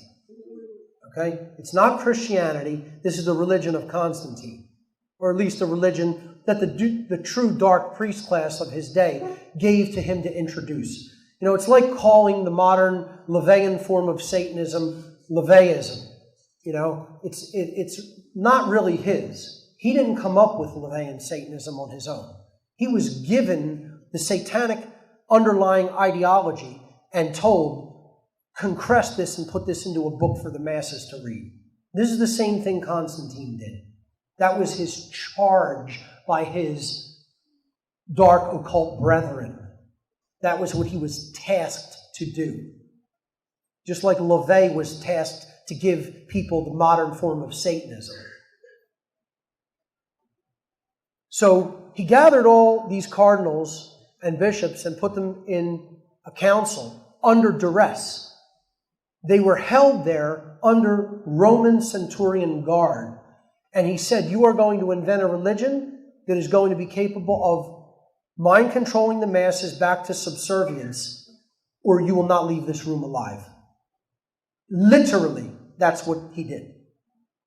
Under his orders. So, they came together to develop a Rome-sanctioned legal religion suitable for the masses. This council would invent today's modernized version of Christianity with Jesus portrayed as the Son of God. They invented this divinity aspect of Jesus. He was no longer a teacher, a rabbi, someone who was preaching morality and natural law. Now he was the Son of God because he was to take up the role of Sol Invictus, the unconquerable Son of God of the Roman religion. They're just substituting out one God for the other to give people a low-level, watered-down variant of their religion to believe in.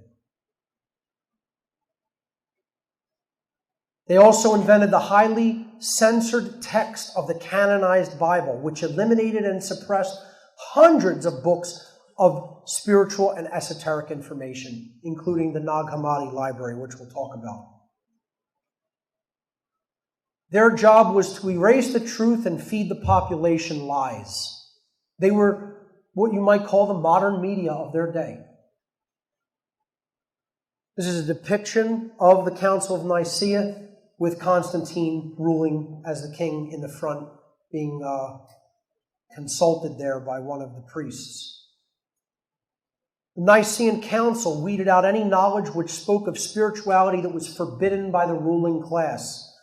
Some of the concepts censored by them included any mention of soul reincarnation over multiple lifetimes. That was all ripped away from canon scriptures. You were not allowed to even conceptualize the notion under this new religion that death was not the end of consciousness or simply the end of living in this realm or coming back here, and you would just immediately go to some other afterlife. Because they wanted the idea that it was one and done. They didn't want the idea sticking around that we could learn things and have experiences through multiple lifetimes in the physical domain. They also purged the idea of each individual's intercessor-free connection to the Creator and creation. They wanted you to have an intercessor between you and the, quote, divine, between you and God. You had to go through a priest in the new state-sanctioned religion. They also eradicated the already pre-existing notion of women's equality with men in their right to teach spiritual knowledge, or in other words, exist as part of a priest class or a teaching class, a spiritual teaching class. Women are just as adept at doing this as any man can be. Yet this new religion was a form of patriarchal control because it subjugated women and forbade them from being in the priest class. These were just some among many esoteric ideas they censored, which came largely in the canonical elimination of a whole body of early Gnostic scriptural information known as the Nag Hammadi library.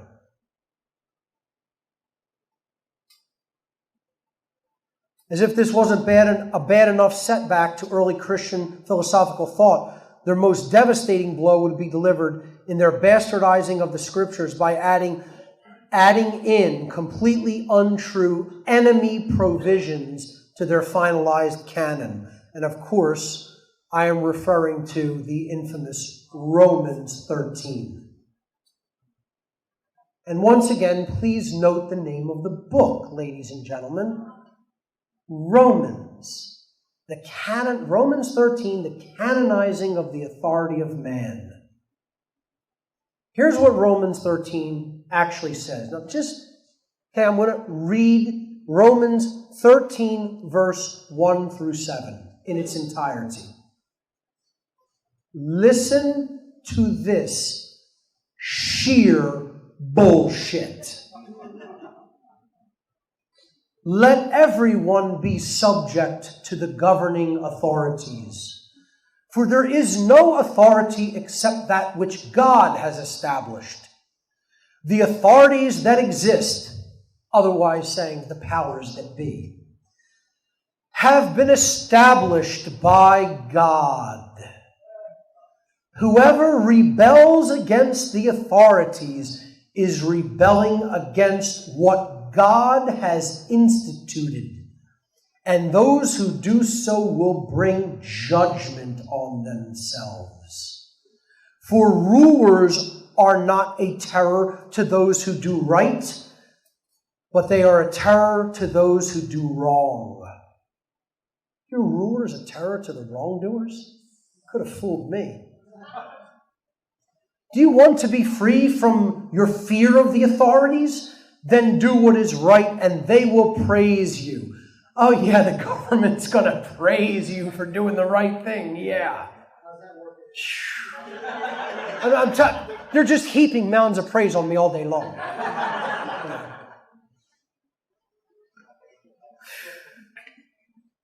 Do what is right and they will praise you, for the authorities are God's servants for your good. But if you do wrong, be afraid, for the rulers do not wield their sword for no reason. They are God's servants, agents of wrath, sent to bring punishment on the wrongdoers. Therefore, it is necessary to submit to the authorities, not only because of possible punishment, but also purely as a matter of conscience, because it is the right thing to do. This is why you pay your taxes. For the authorities are God's servants who give their full time to governing. Give to them what you owe to them: taxes, respect, fear, and honor. That is scriptural text that exists in the Bible.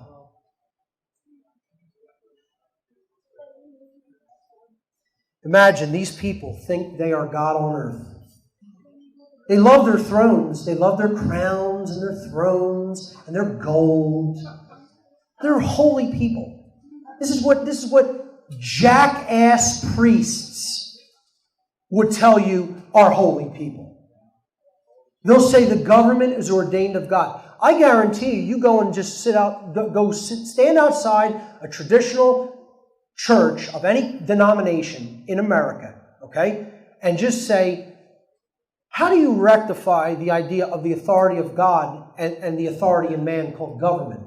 And I guarantee you, those people will say government is ordained of God. I guarantee it. This is how brainwashed they are.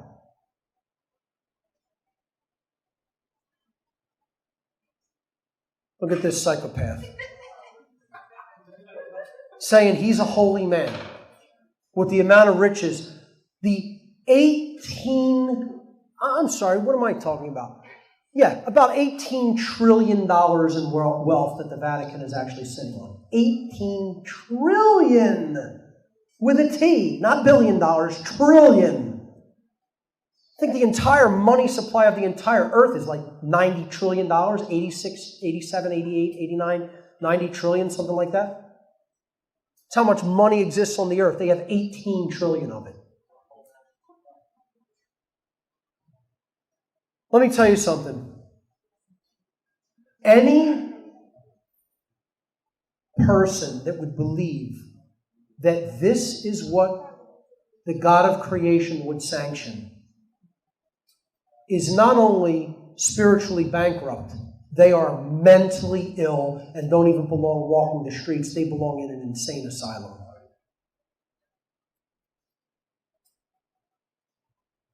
If that's what your God demands of me, fuck your God. How's that? Can it get any plainer than that?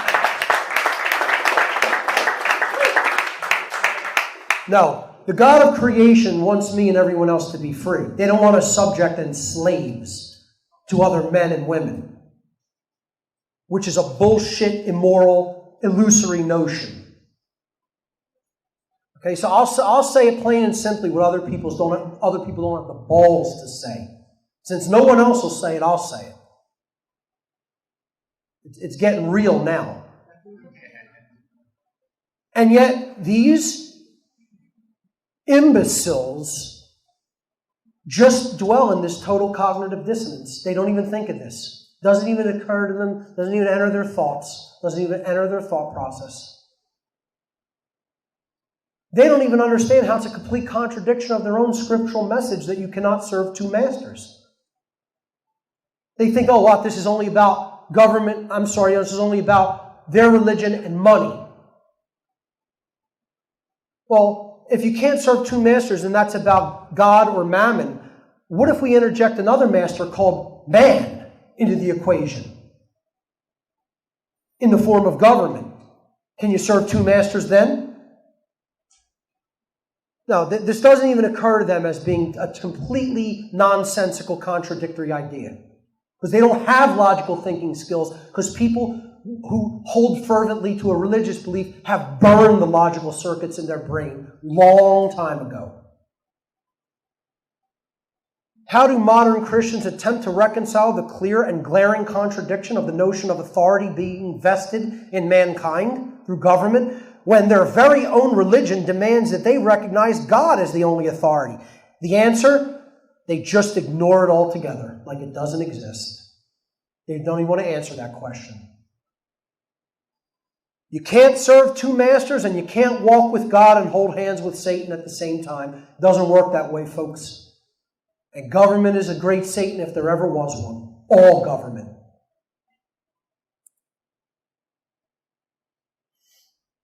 Astrotheology, the new religion, is the old religion. Quite literally, because that is one of the terms that the dark occult do use for their religion. They don't have a name for it. They simply refer to it as the old religion, because it is the religion from which everything else and all other religions were derived. The exoteric religion of Christianity is based in astrotheology, a pre-existing mythos regarding the astrological bodies in the heavens, the sun, the moon, the planets, and the stars. Now, for how many people here are familiar with the concept of astrotheology by a show of hands? Almost everybody. That's great. So you'll have no problem with this section. Many false Christians will have a very big problem with this section. But I recommend people study astrotheology, and if you want to get a more extensive breakdown of it, you can watch my What on Earth is Happening 4-part series. Specifically, I believe I break down astrotheology in part 2 of that series. So, astrotheology is based upon the sun, the moon, the planets, and the stars. The exoteric Christian tradition is specifically based upon the astrotheological solar cult, the cult of the sun. That's what Jesus represents, the sun of the ancient world. In the modern variant, Jesus takes up the role of the sun, the hero, savior, rejuvenator of the world, because that's what the sun is. The sun rejuvenates the world each day. And it also rejuvenates the world during springtime when it rises from the southern hemisphere into the northern hemisphere. The astrotheological variant of Christianity, complete with all its solar ritualistic trappings, was created to lead genuine Christians astray from truth, so they would never attain authentic Christ consciousness. This is the fake form of Christianity practiced by most modern-day Christians. They are worshiping the sun.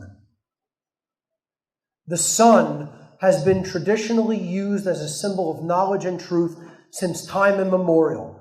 The sun was seen in the ancient world as a representation of the light of the Creator, or knowledge, which has to be taken into oneself in the form of moral knowledge or conscience in order to nurture right action in harmony with natural law.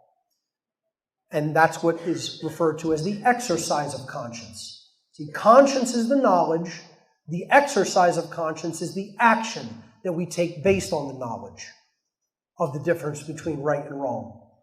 This true path to freedom lies in knowing, not believing.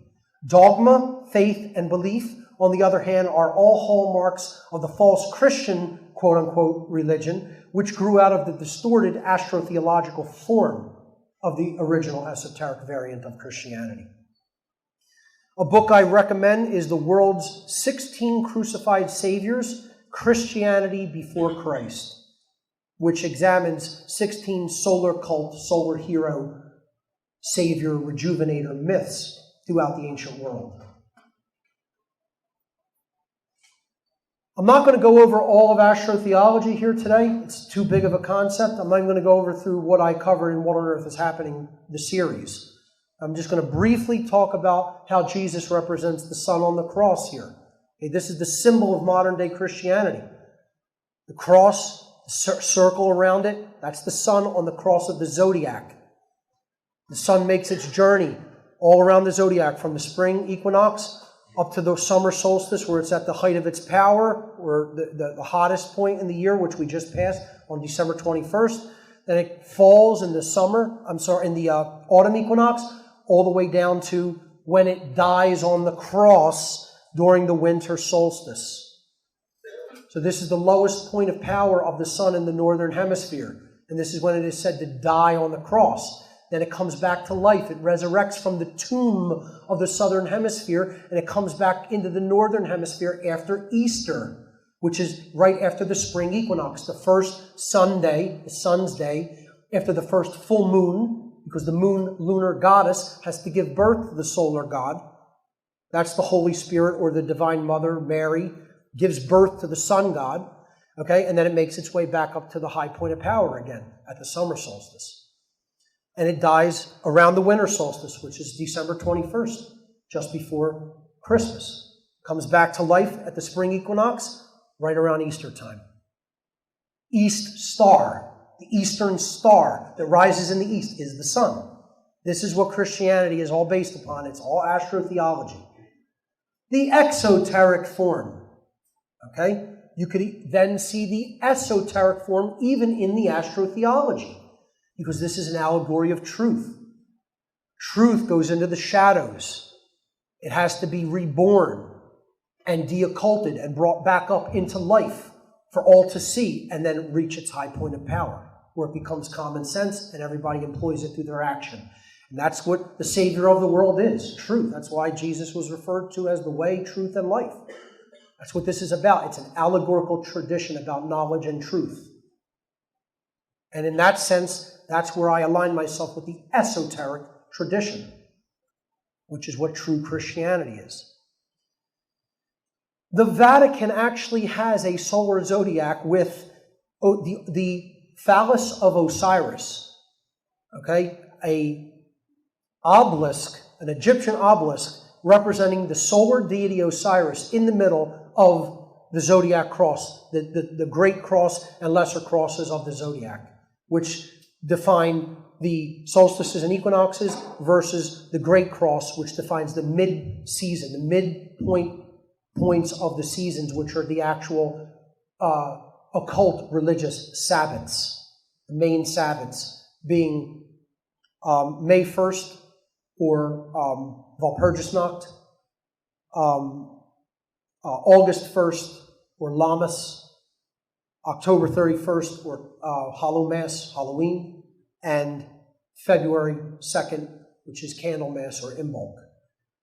These are the astrotheological holidays of the ancient world, and they're right there at the Vatican at St. Peter's Square, with the sun in the middle, and the symbol of the sun, the phallic obelisk of Osiris, right in the middle of the square. Can't be more blatant, and people can't see it, or don't want to see it. They don't want to acknowledge that that's what that is all there for. They've given us their religion. That's all the dark occult does. They don't invent anything new. They take what already existed and then they just morph it and twist it. They don't have any real creative power. Da Vinci encoded the story of astrotheology into the Last Supper painting. You know, Jesus is the sun in the middle. You have a light season. You have a light season on the right-hand side there, and you have a dark season. The light season is when the sun is in the northern hemisphere, and the dark season is when the sun is in the southern hemisphere. There's 4 groupings of 3 disciples seated at the Last Supper table, representing the 3 months of each season. Summer, spring in the light or northern hemisphere, and then autumn and winter in what they called the season of death, where plants and food don't really grow in the northern hemisphere. When the sun's in the southern hemisphere, that's the time of darkness. He encoded it all into this, among many other things. Brilliant, scholar, artist, inventor, and, clearly you could see he had his way with depicting symbology, if one has the consciousness to decode it. But it's all right there. It's all right in front of us. The trinities of the ancient world. The old religions became the new religion. There were trinities throughout time immemorial, the same way as there were sun gods. You had Semiramis, Nimrod, and Tammuz. Tammuz the sun god, Semiramis the goddess, Nimrod the god. That's God the Father, God the Spirit, God the Son. See, the Holy Spirit, that's the feminine aspect of creation, the goddess aspect. See, she's Mary in the Christian tradition, but she's actually removed from the divine Trinity. This is another part of the patriarchalization of exoteric Christianity, removing women and even female symbolism from their entire set of dogma and symbology. So now you have God the Father, God the Son, and God the Holy Spirit ghosted. The feminine has been ghosted from the Trinity. She's now the Spirit represented as the dove. See, what this really represents, and just to complete this, on the right-hand side there, you have the Egyptian Trinity. You have Osiris, the god, creator god, and then you have Horus, the sun god, and Isis, the lunar goddess. And the lunar goddess, or the feminine aspect, has to give birth to the divine male aspect. That's the child. Because what these 3 aspects all really are thought, emotion, and action again. The true Holy Trinity that exists within us. The Creator God is our thoughts, which creates the manifestation through what we think, and then that becomes what we experience. Our emotions, that's the divine feminine aspect, that is an internal quality and based on feeling and intuition. And then those combined, the male and female combined, the Creator God and the feminine, the goddess, create and give birth to right action in the world through knowledge and care. It's a beautiful allegorical system if it's decoded and understood properly. But most people don't understand it. They want to actually, make it literal. So even the astrotheological aspect of it, you're giving birth to the light through your knowledge and care. That's what gives birth to the light. And that's then the way, truth, and life, which leads to freedom. And Christians can't even see it as such. They don't understand the symbolism that's encoded into their own religion. But again, this was not really done to give people the deep esoteric trappings, the deep esoteric understanding. It was done to give them the exoteric trappings and get them to believe in the literal interpretation of this. That's what pulled people off the real spiritual path of esoteric Christianity. It's all astrotheology, folks. Even if you're looking at it from the exoteric or esoteric side. And all the religions are based on astrotheology, not just Christianity. Every religion, I call them the desert sky god religions. You have, in the first column, the name of the ancient astrotheological cult. You had the cult of the sun, the cult of the moon, and the cult of the stars and planets. The solar cult, lunar cult, and stellar cult. Then you have their associated revered celestial object or symbol. Okay, you have the sun for the solar cult, the moon for the lunar cult, the stars and planets for the stellar cult. And again, Saturn is the primary planet and was considered the king of the planets because it's the farthest out that can be seen with the naked human eye. The solar cult applies to modern Christianity, with its symbol being the sun on the cross of the zodiac. The lunar cult of the moon was given to Islam, and its symbol in its modern religious variant is the moon. And the stellar cult, the cult of the stars, was given to Judaism, and its symbol is a star. I mean, it's all right there out in the open, in the symbology, and people still can't see it. And I've been teaching this for 10 years. Michael Tessarion's been teaching it for 15 to 20 years. Jordan Maxwell's been teaching it for God knows how long. I don't know how that man... If I was teaching this for as long as he was, I'd be completely insane. How could you do the same thing for as long as that man has done it and see people still don't get it after 50 goddamn years? I mean, I'd be ready to slit my wrists. It's comical, but it's not really funny, because I consider him a genuine teacher who understands all this stuff, and yet, it's like he's been going for 50 years. I wonder, am I going to be doing this for that long and people still not getting it? Because I'm going to be absolutely horrified. I already am horrified that I'm doing it for 10 and people aren't getting it. Attributes of ancient celestial cults were assigned to each of the major religions thousands of years ago. There were the three major astrotheological bodies, astrological bodies, the sun which rules the day, the moon, which rules the night, and the stars and planets. Christianity was assigned the solar cult, the sun or son of God, symbolized by the cross of the zodiac. The lunar cult was assigned to Islam, symbolized by the moon. The day of worship, too, in the solar religion of Christianity is Sunday. Even the days of the week correspond to these astrotheological symbols. The lunar cult was assigned to Islam, symbolized by the moon, with its day of worship on Friday. It needs a little bit more background to understand why Friday represents the moon, but the name in the Norse tradition for the lunar goddess was Freya, after which Friday is named.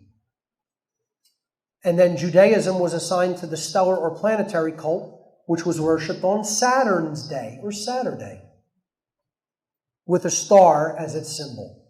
It can't get more blatant, and yet you could show this to a religionist and they'll be like, oh, that's just a coincidence. The goal of all false religion is to supplant the fundamental underlying truth of natural law. Bottom line, all religion is designed to do just that. They want you to believe in something that has nothing to do with true morality and not understand natural law, because that's the only way you can continue to be enslaved. When a person uses their free will as the gift that it is to learn and grow spiritually, they can align their actions with natural law. Exoteric religious beliefs are instilled to subvert an individual's own inner recognition and journey of spiritual discovery of alignment with true morality. This ultimately severely distorts their understanding of what actions are rights under moral law that do not create chaos versus what actions are wrongs which breed chaotic consequences for everyone. That's why they gave us an astrotheologically based religion and not the real thing, which is based in true morality and natural law. The worldview of our rulers. Dark Luciferianism occultists have controlled this world for thousands of years by using their own deep knowledge of the occult and natural law, and by inventing false world religions for the ignorant masses over whom they rule. It is very important to understand their overarching worldview, for we must grasp the mindset of those who currently enslave us if we hope to end their rulership and truly be free. You have to know the enemy, folks. You have to know. This is another thing people say, I don't need to know that, I don't believe in that. Utter nonsense. Other people believe in these beliefs and are acting upon these beliefs, and you do need to know how they think. That's like saying, listen, I'm stepping in the ring with this cage fighter tonight.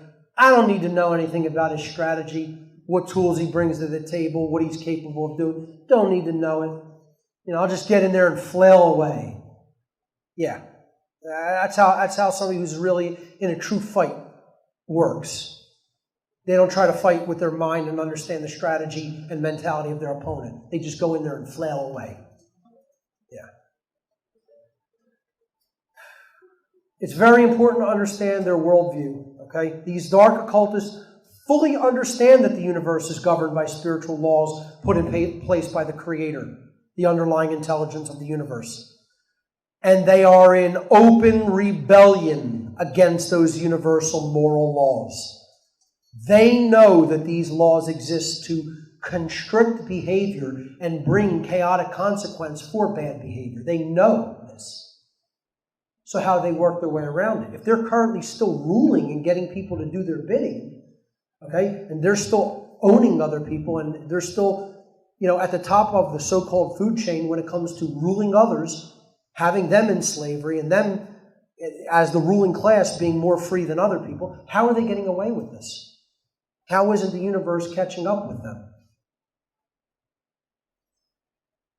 They believe that because moral or natural law is in place in the universe, that the entire universe itself is a prison, because they cannot do whatever they want and get away with it without consequence. This is the real dark occult worldview. You boil it down to its essence. Here's what they believe.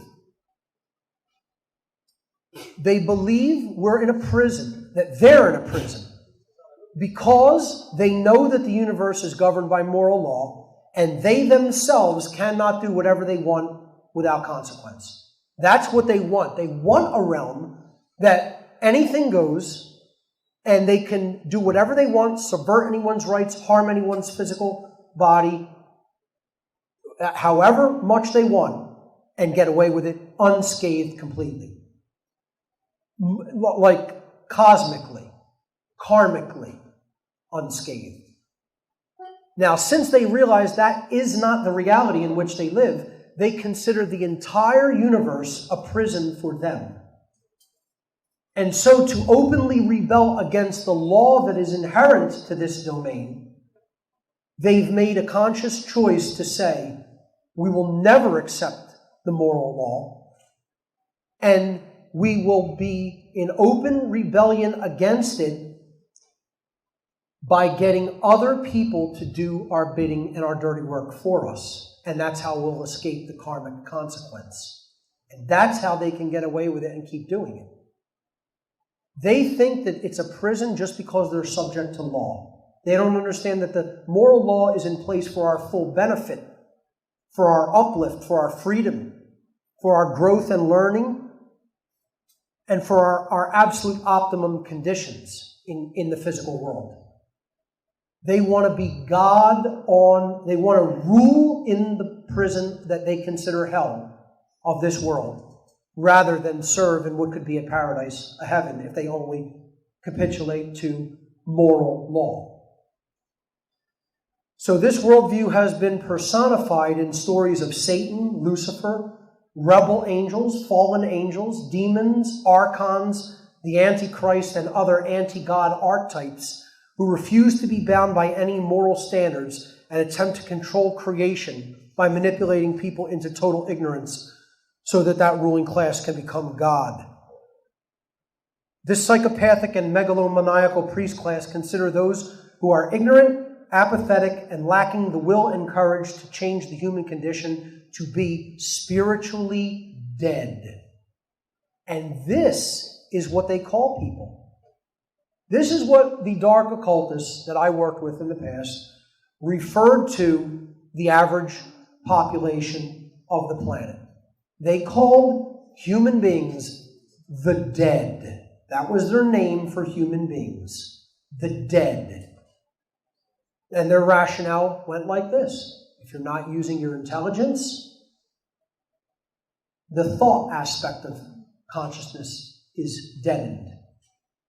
If you're not using your care, then the emotional aspect of consciousness is deadened. And if you're lazy, apathetic, and cowardly, and you don't take right real-world action, then the actions component of consciousness is dead. And therefore, if someone is dead in thought, emotion, and action, their entire consciousness is dead, and therefore the being can be said not to be truly alive. They're just a flesh robot that they could do whatever they want to, like property. That is their rationale for how they will treat other human beings. And to be honest with you, I can't necessarily say that I fully disagree with the reasons for them coming to those conclusions. I just disagree with their methodology and think that they're wrong for the way they behave, but people are the dead. The vast majority of the people of Earth can be legitimately described as these dark occultists describe them. Sadly. Again, not saying that in a bitter, vicious way, just saying that's the truth. They're not lying in that regard. Most people do not have an activated thought process, emotional aspect, and they're not active. So they are the 666, the beast, or the dead. How do they deflect their karmic consequence? This is their dirty little secret. High-level dark occultists, knowing about the existence and operation of natural law, understand that they cannot outright break it and get away unscathed. So just how do they accomplish their objectives successfully without being fully held karmically to account for their actions? They quote-unquote get away with their evil scheming and planning because at the very base level, they themselves are not actually performing the actions. They're not the ones doing it.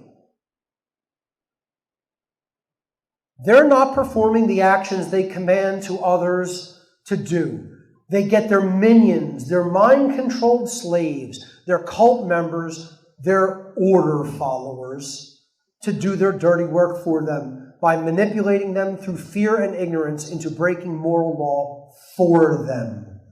Thus, the dark occultists shield themselves to a significant degree from the brunt of karmic consequence, while their ignorant order followers inherit the lion's share of moral culpability and karmic debt.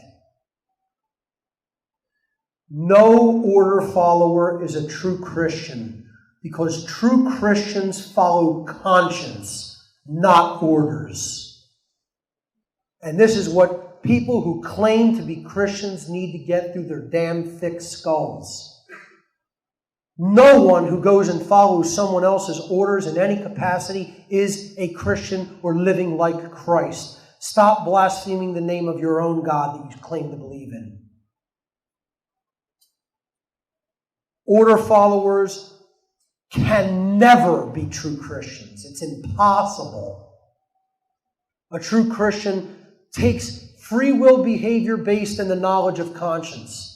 They exercise conscience by choosing right action over wrong action because they themselves know the difference. They're not listening to other people about what they tell them to do, listening to other people regarding what they've been told to do. You tell me what to do, I'm going to laugh in your face. I'll do what I want based on whether I know it's right or not. And that's it.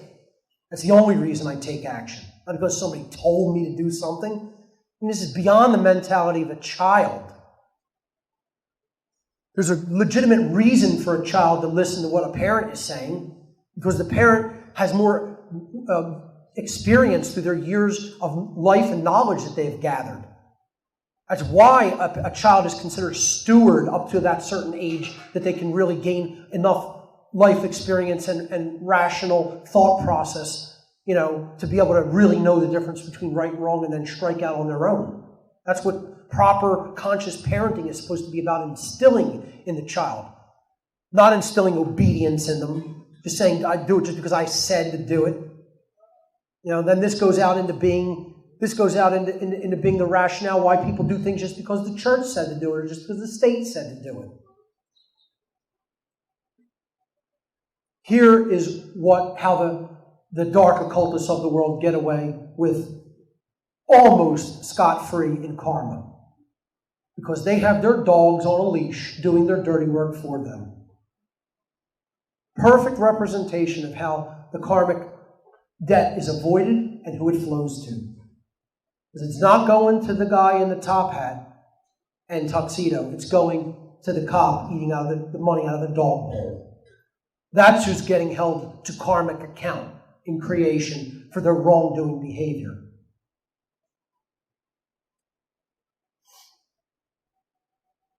So, who's really at the top of this dark occult food chain? Everybody always asks me this question, so I'm going to answer it. Oh, is it the Freemasons, Mark? Is it the Rosicrucians? Is it, is it the Jews? Everybody wants to know, oh, who's really the highest level? Want to know where? I said it in my, I believe it was my Demystifying the Occult 2 seminar. The world is not run from Washington, D.C., London, and Tokyo. Sorry, folks, not the cities that control the world. The cities that control the world are the Vatican in Rome, Jerusalem in Israel, and Mecca in Saudi Arabia. Those are the cities that control the world, and they control the world through religion. Now, I'm not just talking about the exoteric variant that they give to the mindless masses to believe in. No, I'm talking about they are the membership of the old religion.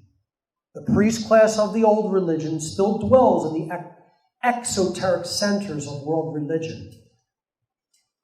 You want to know who really is issuing the marching orders for the political organizations and the financial organizations of the world? You need to look no further than the Vatican. They're at the top of the food chain. You better listen to Jordan Maxwell when he tells you that too, because the man knows what the hell he's talking about. This is who's at the highest level of the dark occult. You want to see their connection to international banking? We'll talk about that. Their connection to the occult. I had a whole section I had to remove from this presentation called The Vatican and the Mob.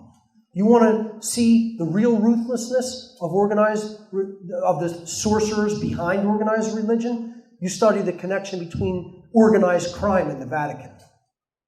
And you'll be horrified to an extent that you never have been. They control the political organizations, the financial organizations, and the organized crime organizations. You better believe it and bet your ass on it. Deep behind the Vatican walls are safely nestled some of the highest level adepts of the dark Luciferian priest class who live in full awareness that the exoteric religion they are peddling to the masses is a false spiritual doctrine. This dark occult priest class is entrenched at the core of all religious holy cities, including Vatican City, Jerusalem, Mecca, and others. The members of this diverse worldwide priest class are united by their deep-level occulted knowledge about the operation of the laws of nature, which they use to manipulate others to comply with their insidious will. Instead of using knowledge for transformational purposes, they use it to manipulate, control, conquer, and enslave. They're flaunting their symbolism of their knowledge and power in front of the mindless masses who know nothing about what the symbolism represents. They're telling people out in the open, we are the illuminated ones, we are the knowledgeable ones. The pine cone represented the awakening pineal gland, activated spirituality, resurrection from the dead, the empty sarcophagus, the peacock's alchemical symbols of awakening and transformation. They're telling people, we're the enlightened ones. We've reached spiritual attainment. While you have a house full of pedophile priests, while you're sitting on $18 trillion in wealth while people go poor and homeless. That's what Jesus was telling people. Thou shalt accumulate $18 trillion in wealth. Yeah. We'll get to prosperity Christianity a little later. Whoever drew this knows what's up.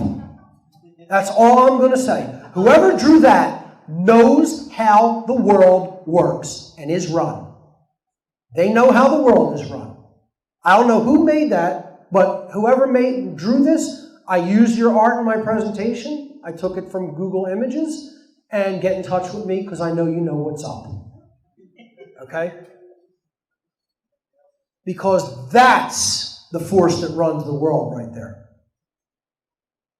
Religion still and always has run the world. Because you got to understand, what these puppets that he's holding just represent other religions. They just represent the religion of money and the state. That's all. They're the religions.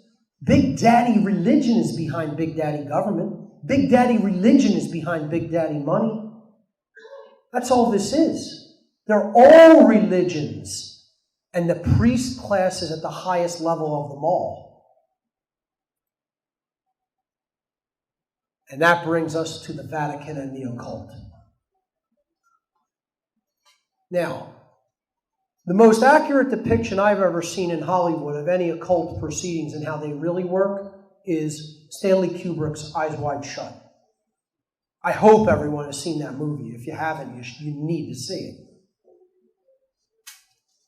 I participated in something that was quite less extravagant than what was depicted there, which obviously would have been higher level dark occultism and Luciferianism. You know, they're in a real mansion. I attended rituals at McMansions. Okay? So, there are strata within the occult. And then you go into the big mansion called the Vatican, and I'm going to show you some shots from inside the Vatican. This is where the priest class resides. They're hoarding all the knowledge that is necessary to free us. They're hoarding the knowledge of our true origins. They're hoarding the knowledge of true spirituality. They're hoarding the knowledge of what human beings truly could become and the powers that they could actually really develop, which they don't want to see us develop, those kind of mental and spiritual capabilities. And they rule from a place of total secrecy and darkness.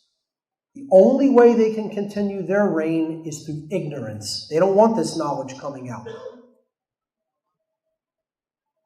Here's some stuff to look into about the dark occult and the Vatican. Who are the Jesuits? Now, deep inside the Jesuits, they are a secret society called the Society of Jesus. And they're connected deeply with military intelligence and with intelligence agencies like the CIA. Let me tell you something. Jesuits comprise a lot of United States intelligence. They're working deeply inside our own intelligence agencies. Opus Dei, this is a occult organization within the Roman Church in the modern day, consider themselves the doers of God's work, which is what Opus Dei means, God's work. You want to look up the money connection to all of this? Check out the book God's Banker and the connections to the Propaganda Due Lodge, P2, in Italy, a clandestine Masonic lodge syndicate. This man with the current quote-unquote Pope Francis is Alfonso Nicholas. Alfonso Nicholas. He's considered the Black Pope of the Jesuit order. Many people say that he sits behind the throne of the Pope and is the real Pope indeed, who doesn't really change during his lifetime. And, the other popes are really just, puppets sitting in, and he's telling them what to do. Now we do have a Jesuit Pope in Francis. He is actually a Jesuit and is obviously very in with the Black Pope, Nicholas. These are wolves in sheep's clothing. This is, what was talked about to beware of in the New Testament. Beware of false prophets which come to you in sheep's clothing, who are inwardly ravening wolves. That's what this priest class is, folks. They want to pretend that they're holy. These aren't holy men. They never have been and never will be. The amount of knowledge that the Vatican hoards and keeps to itself is astronomically insane. Their libraries go on endlessly, and they contain the true knowledge of human origins, which is why they had to be secreted away, hidden, occulted. Mainstream media did a story recently. Oh, the Vatican's opening up their secret archives. Yeah, they're opening up their secret archives. First of all, the word secret archives, Archivio Secreto Vaticano, it doesn't mean secret archives. It means the private archives, meaning it's reserved only for them. That's it. The word secreto in Italian means private, more so than it means secret, meaning simply hidden. It means it is our property, it's our private property. They consider this their knowledge to dispense to whoever they see fit to receive it. And so this reporter, all proud of himself, I'm going to be one of the first 25 reporters let into the Vatican secret archives. You know, writes his article and says we were not actually allowed to look at any books. We were just allowed to pass through under guard of the Swiss guard and the gendarmerie, which is the actual security force of Rome, the police of Rome, with fully automatic military weapons, trained on them should they step out of line and try to touch something they weren't allowed to. But they opened the archives, folks. This is what our media will tell you. These complicit, scumbag, paid liars, criminals, is what the media is. The Vaticans have always supported totalitarian rulers throughout time.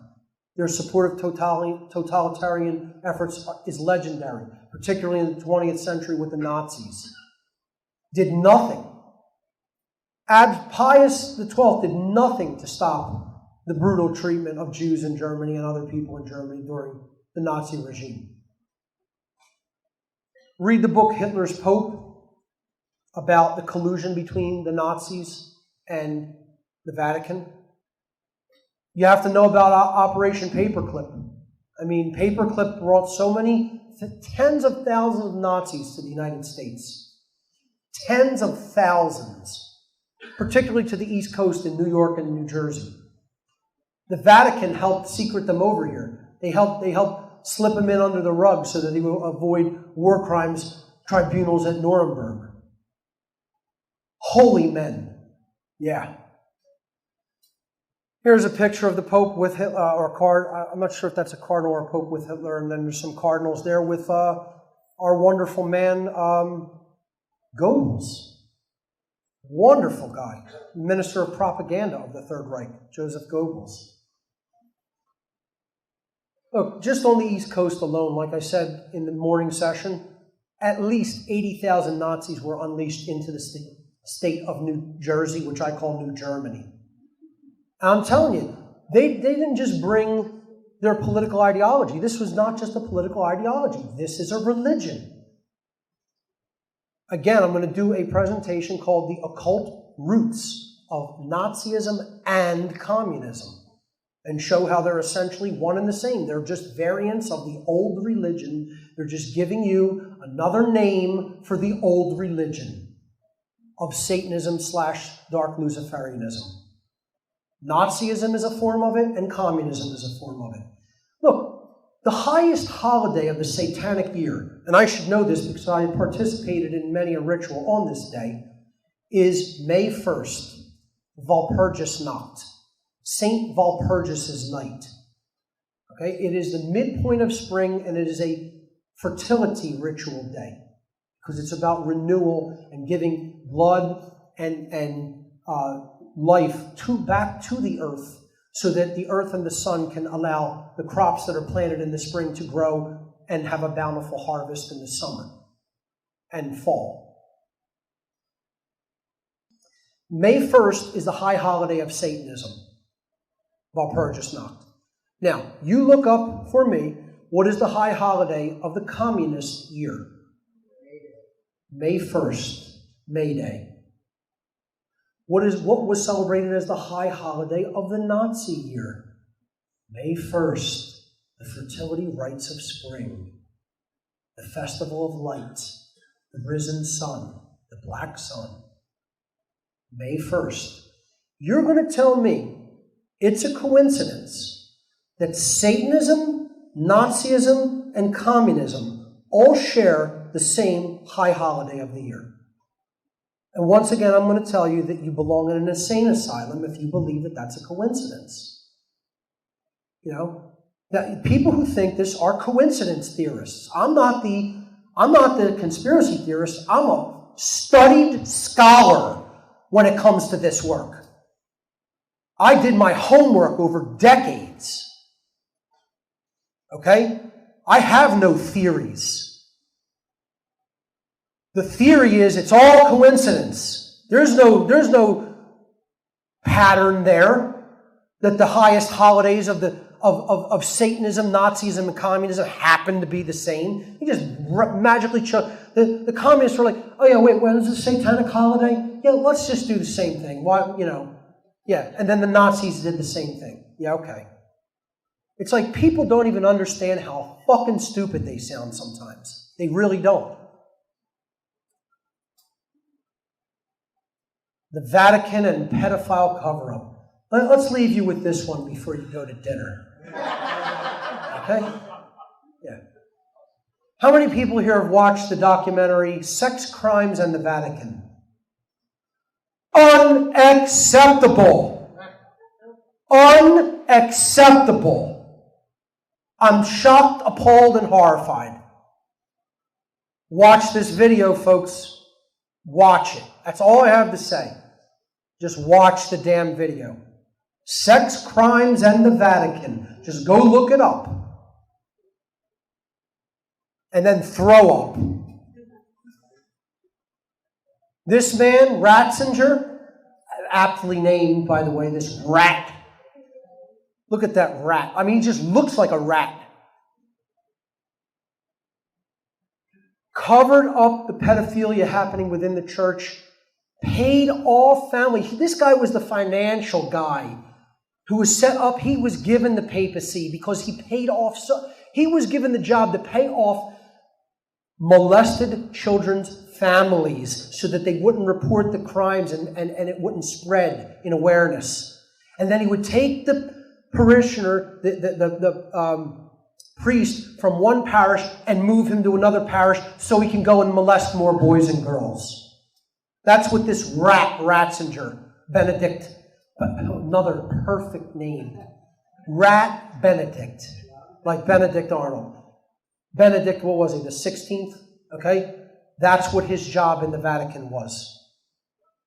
This newspaper article isn't even touching it close. Try 30,000 years. This priest class has been covering up pedophilia and molestation of children. It's disgusting. I mean, you want to talk about people who should be crucified.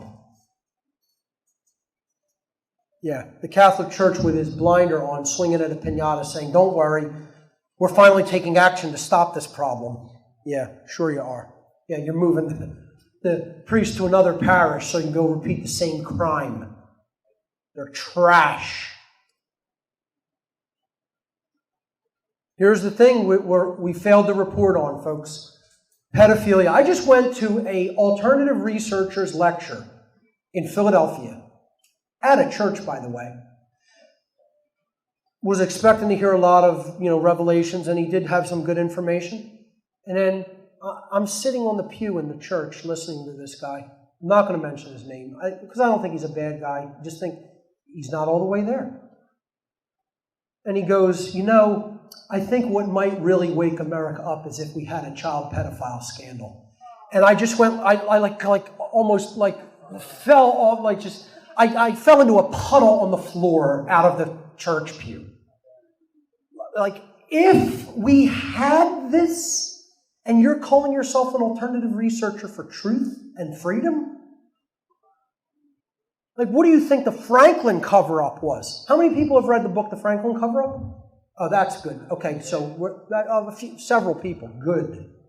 Not enough, though. Everybody in this room should have read that book. And again, you want to throw up for many hours, please take me up on that challenge and read it. The documentary Conspiracy of Silence on YouTube talks about the Franklin cover-up. How many people have seen Conspiracy of Silence? About the same amount that have read the book. Yeah, very, very good documentary. Well done. And only aired on the internet. Didn't make it to mainstream television, of course. But we dropped the ball on Pizzagate. Dropped the ball. Because the stupid leftists out there bought the whole Russian hacking narrative because they love their Hillary Clinton so much. I mean, you got to be joking, people. You absolutely have to be joking, and it's not even a funny joke. That's how much, just because, women wanted to vote in a female president, they're going to vote in a criminal like that. Not that Trump is that much better. Not that any of them are any good people. None of them are good people. Okay? But you're going to ignore the entire John Podesta email scandal. That's what Pizzagate is about. Pedophile code in official government emails. Known pedophile code by our FBI and our CIA code that is known out in the open to be about the trafficking of small children. Written in government agency emails. Yeah, I talk about, is it easier for me, will I do better playing dominoes on pasta rather than cheese? Yeah, that makes a lot of human sense. Language like that, doesn't it?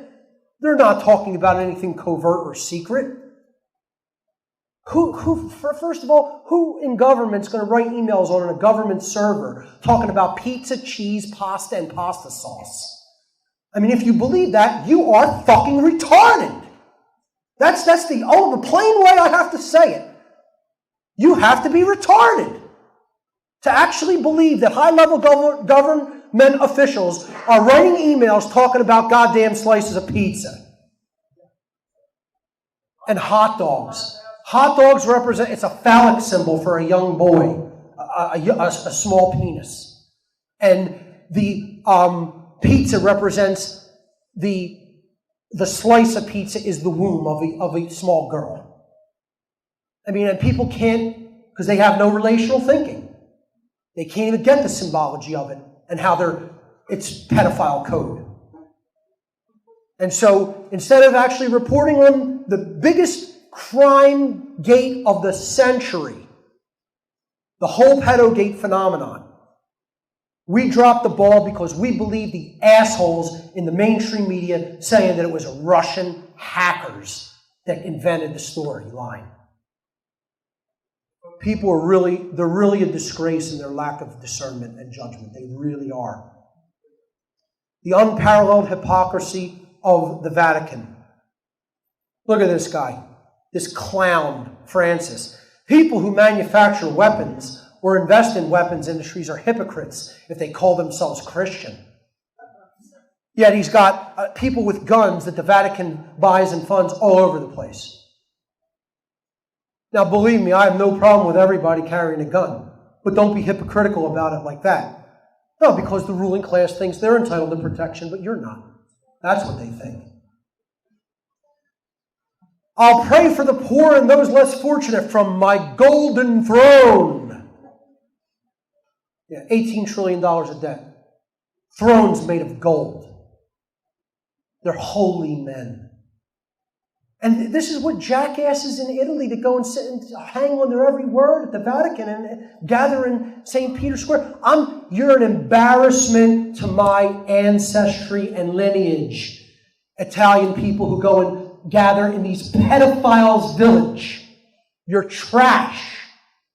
See, I don't play sides when it comes to nationality. I'll call them trash Italians. Trash is what they are.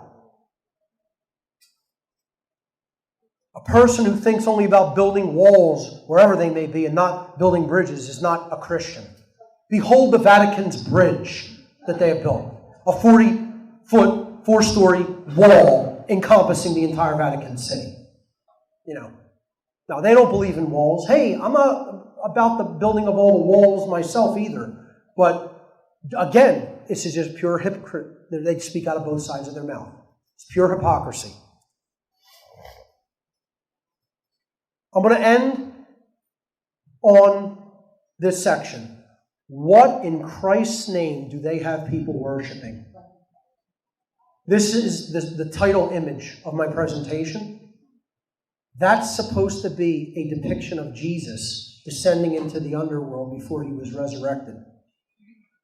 Now, if you just saw that, just look at that and tell me what that looks like, first of all. What does it look like? A demon or a dinosaur or a reptile with its head turned to the side. You could see the eye, the skull, the teeth, in the jaw coming down. He's got his tail and wings. That's supposed to be Jesus because the face of Jesus is embedded on the neck. That's all. It's flatly embedded on the neck to give the appearance that that's his hair. And this is what they have standing in the back of Paul VI Hall, okay, at the Vatican, where the Pope lectures from. Here's an up-close image. One of the closest images that someone was ever able to take of this statue. You could clearly see it's a reptile/dinosaur head, and Jesus is simply, his face is embedded, is just sculpted onto the neck of the existing creature, and it's made to look like his hair. I mean, that's just bad sculpting. Who would even sculpt something like that? Not only is it horrific aesthetically, it's like you can't even sculpt the human form properly, because they're not trying to. It is a dinosaur/reptilian/demon. This is Paul VI Hall. I believe it's Paul VI Hall. It's all the 4th or 6th. I think it's Paul VI Hall. If someone could look that up and correct me. Okay? The actual architecture of the hall is a snake with fangs, complete with fangs. He is in the mouth. That statue of, quote, Jesus is in the mouth of a huge serpent. This is who's running the Vatican. No, they're not dark occultists. Don't worry about it, folks. Just go home, forget everything I said. I don't know what I'm talking about. And people go there and bow down and worship these people.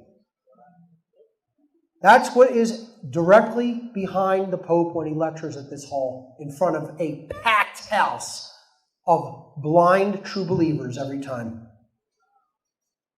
Now, when we get back from dinner, I am going to read the recent comments that the Pope made about libertarians and libertarianism. And I have a challenge that I'm going to issue to our current Pope Francis. Thank you for listening to this section. I'll see you all after dinner.